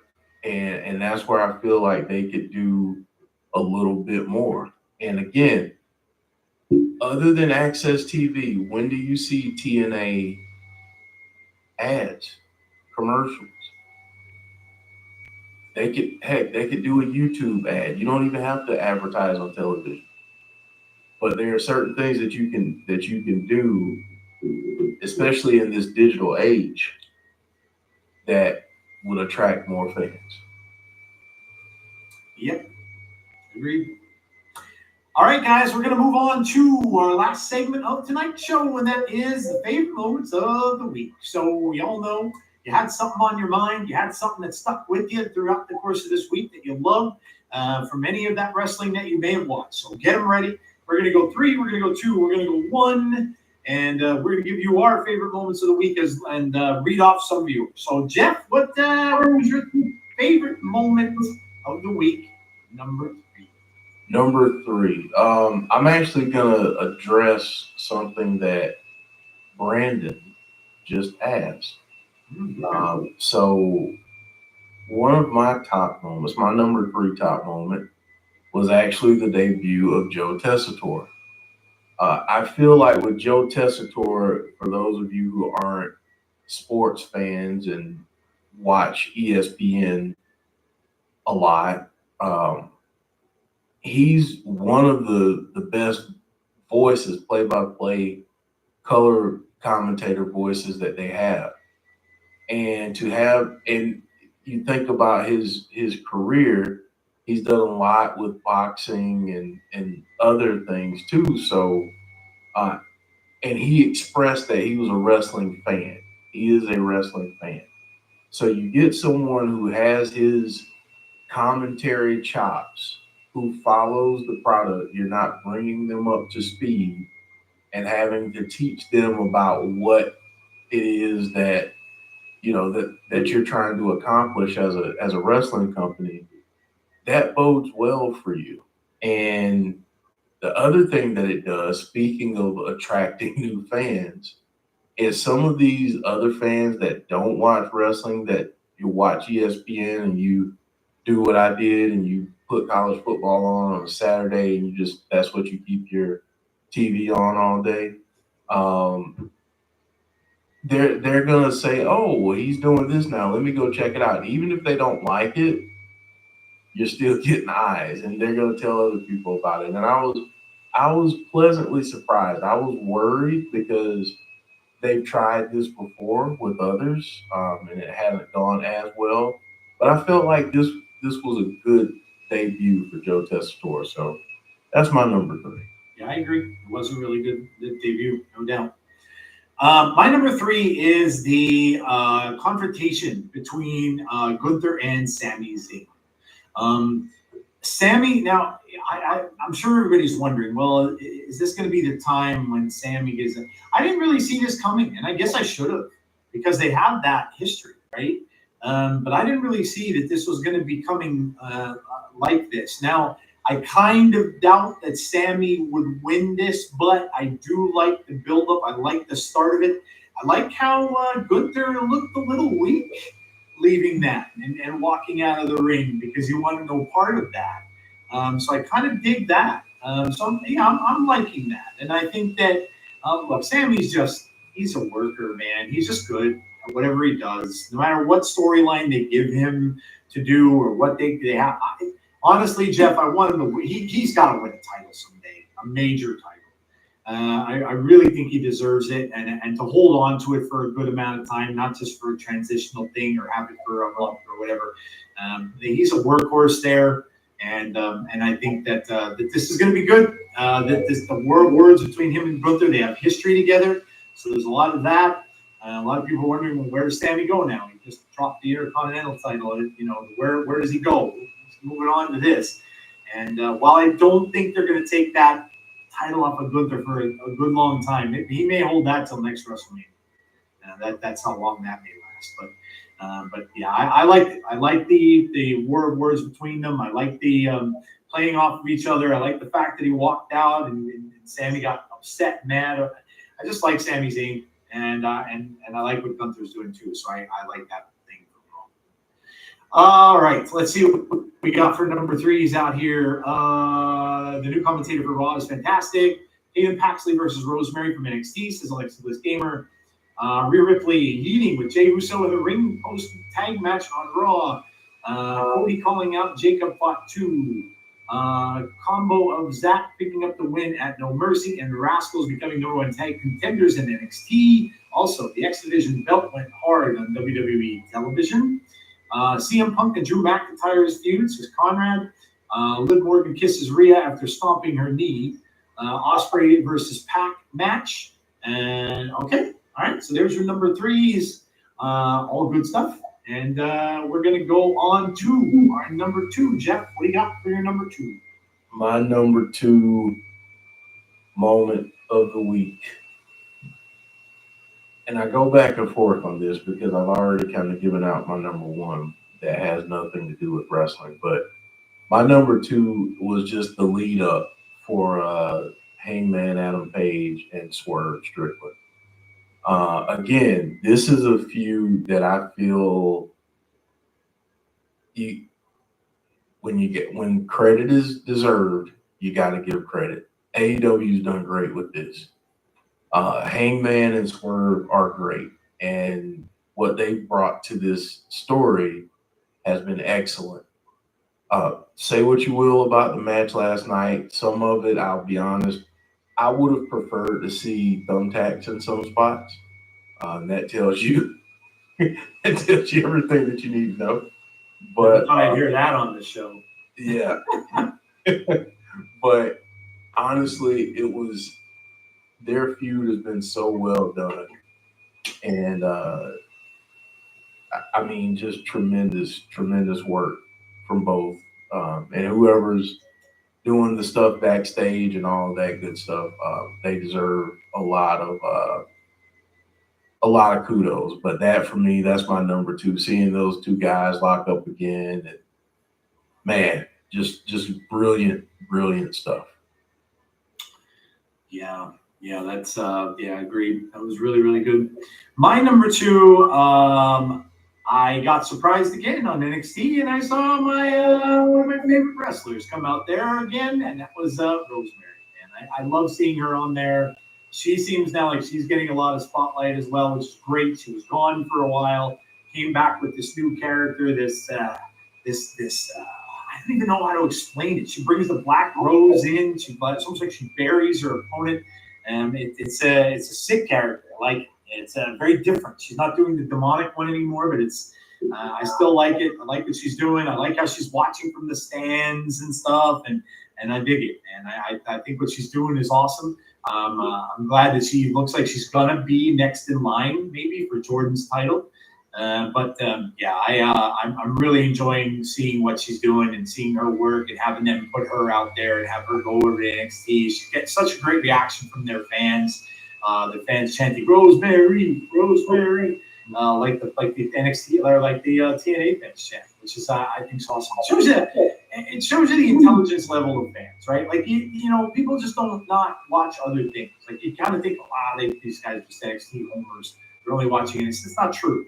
I think they're watching wrestling overall. They're just watching good wrestling, and so yeah, I love to see. I've got to dig out my Rosemary T-shirt that I picked up, and I'll have to wear it on the show some night coming up soon. So, yep, always great when I get to see Rosemary in the ring, and I absolutely love it now that I get to see her twice. So I'm all for it. I'm all for it. All right.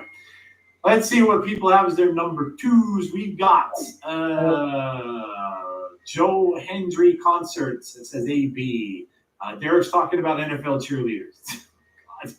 Uncle Howdy's promo, says Alexis Gamer. Lyra saving Tatum, says James Grant. Joe Testora's commentary debut. Oh, that was your number three. Julia showing up at No Mercy to confront Roxy. Swerve and Hangman is Conrad's number two. They got me with the whole buying the childhood home thing. They got a lot of people. They got LaGreca. LaGreca didn't even believe that. LaGreca fell for that. And they got Bully Ray. Bully Ray actually sent them a text to congratulate him for buying his house. So they got him too. I mean, they got a lot of people. And look, guys, you have to. I'm asking you a question. Isn't it fun to get got? Yeah. That's part of wrestling. It's fun to get got. It's fun to not know. Moxley's heel crusade to look for Darby Allin. Number two is Punk and Drew. Hangman bringing down the house, literally. That was a hot ending to Dynamite on Wednesday. Rosemary versus Tatum on NXT. Wentz and Trey, NXT tag title contenders. All right, some are giving us number ones. All right, Jeff. I think I know what your number one might be. Yeah, my number one is simple. My number one favorite moment of the week was going to my son's first game yesterday. My daughter running around and having a bunch of fun. Seeing my oldest son there, and by the way, I want to mention too, he plays JV football, and he had 7 tackles on Thursday. So shout out Christopher. But seeing him play and knowing how much he loves football, how much he loves sports, and being able to get out there and play, and then doing as well as he did yesterday.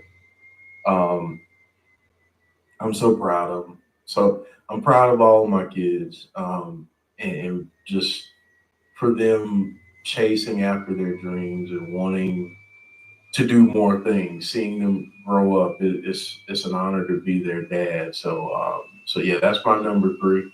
I'm gonna shut up talking before I talk too much and get emotional, but it means a lot to be able to see my kids. And the last thing I'm gonna say, I was debating on whether or not I wanted to say this, but I do want to say it, and this is for anybody else out there who kind of went through this as a kid too. But my dad, I love my dad, God rest his soul.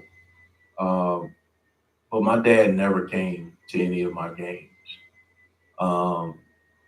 He never came to a football game, and he came to one baseball game, and pointed out the fact that I had a strikeout, and that was the game where I went 3 for 4 with 3 home runs and 1 strikeout. But he pointed out the strikeout. I was so incredibly just thrilled and happy to be there for JJ yesterday. And every chance he came over and got his water bottle or he got near me, I just said, dude, I am so proud. I think as parents, especially if you grew up in the 70s and 80s, 60s, 70s, 80s, maybe even 90s, people didn't love on you as much. I think they loved you and you knew that they loved you, but you didn't really hear that a lot at times. And it can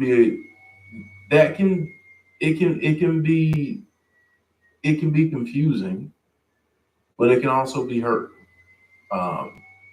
So if you do have kids, tell them that you're proud of them. Tell them that you love them. Give them a hug. Be there for them if you can be. And the beautiful thing is, even if you're not in the same state, the same area, the beauty of technology lets you be in places that you couldn't be before. So use all of your resources to be there for your kids, grandkids, nieces, nephews, younger siblings, whatever. And Conrad said this in chat earlier, but let your people know that you love them.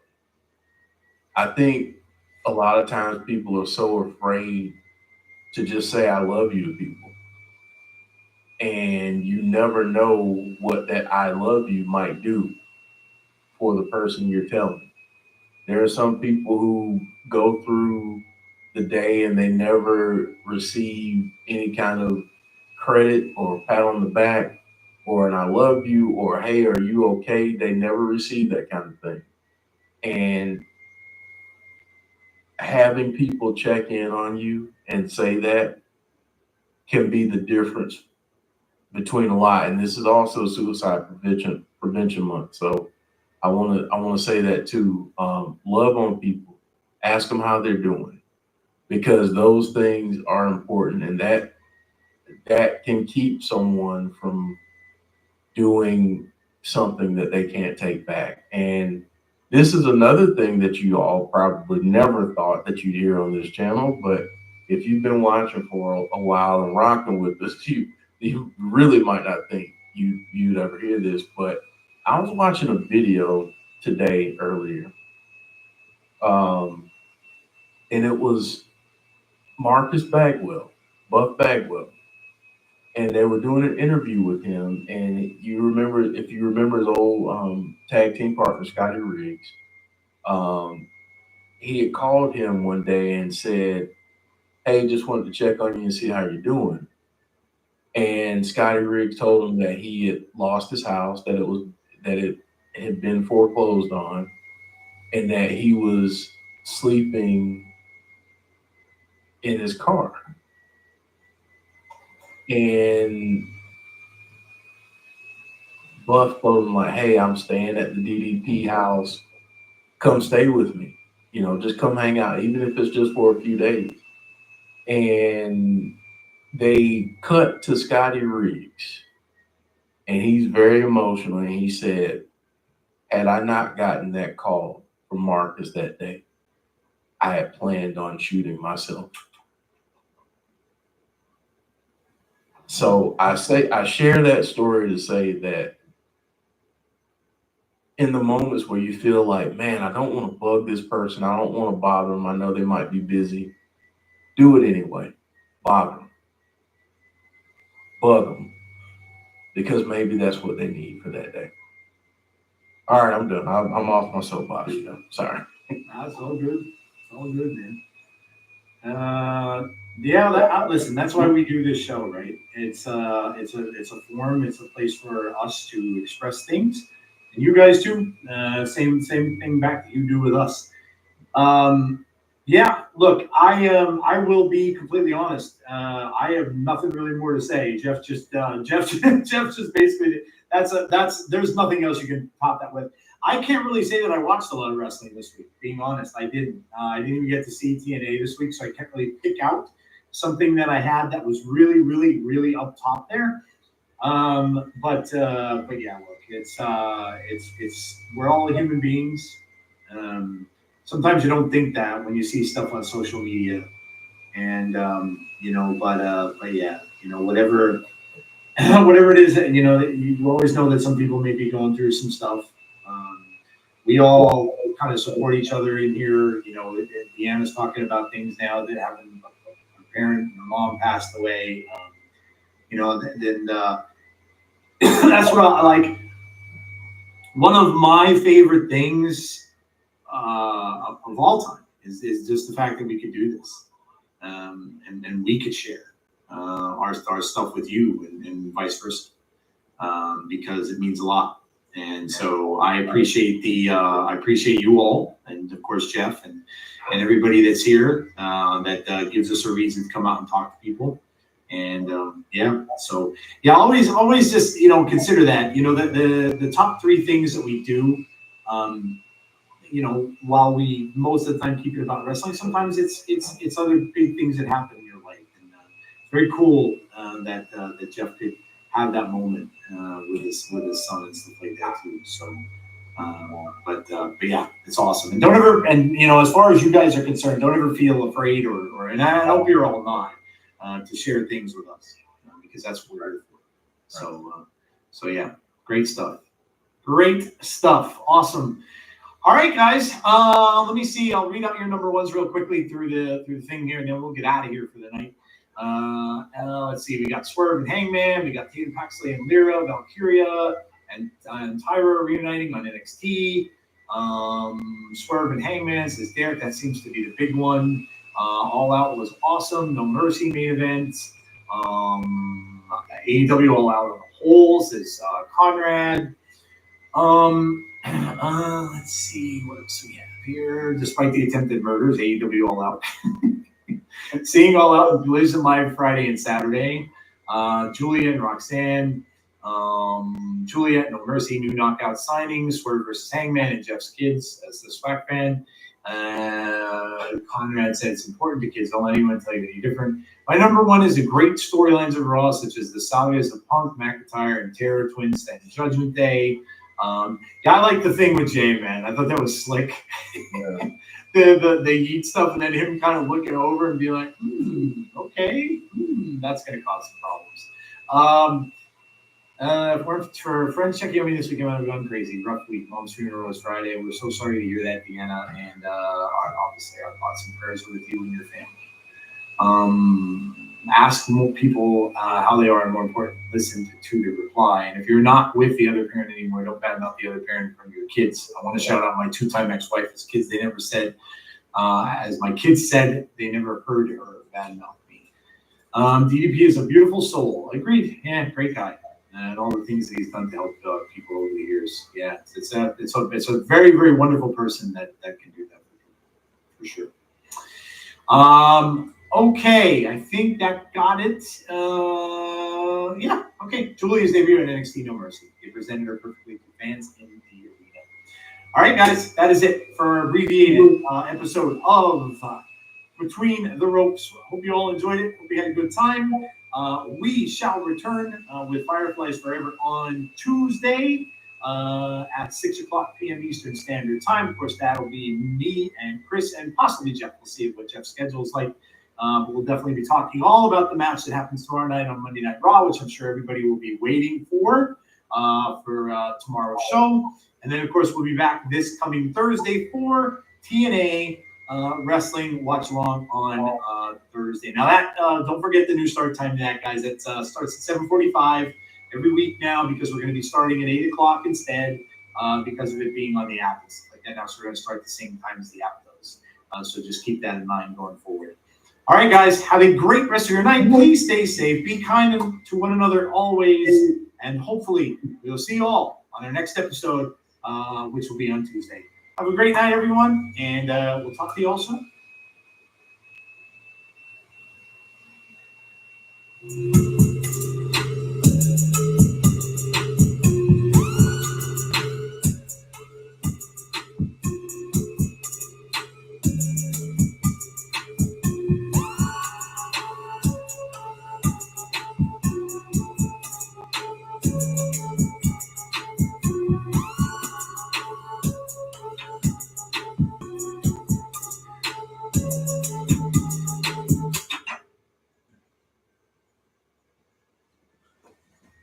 Any Cornet stuff?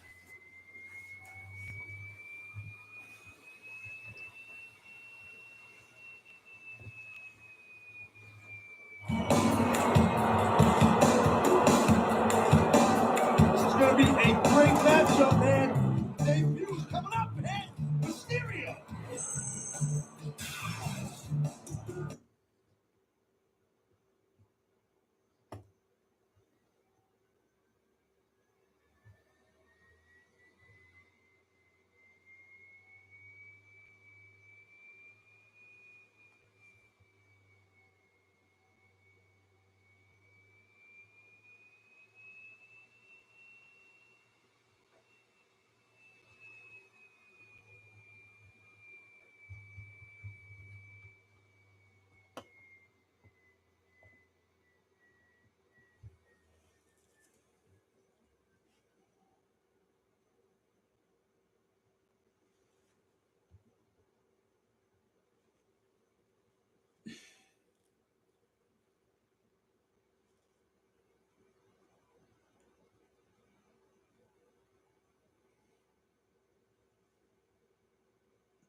Still doing that stupid shit.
and friends. And you are our friends, and welcome back to another edition of Jim Cornette's Drive-Thru right here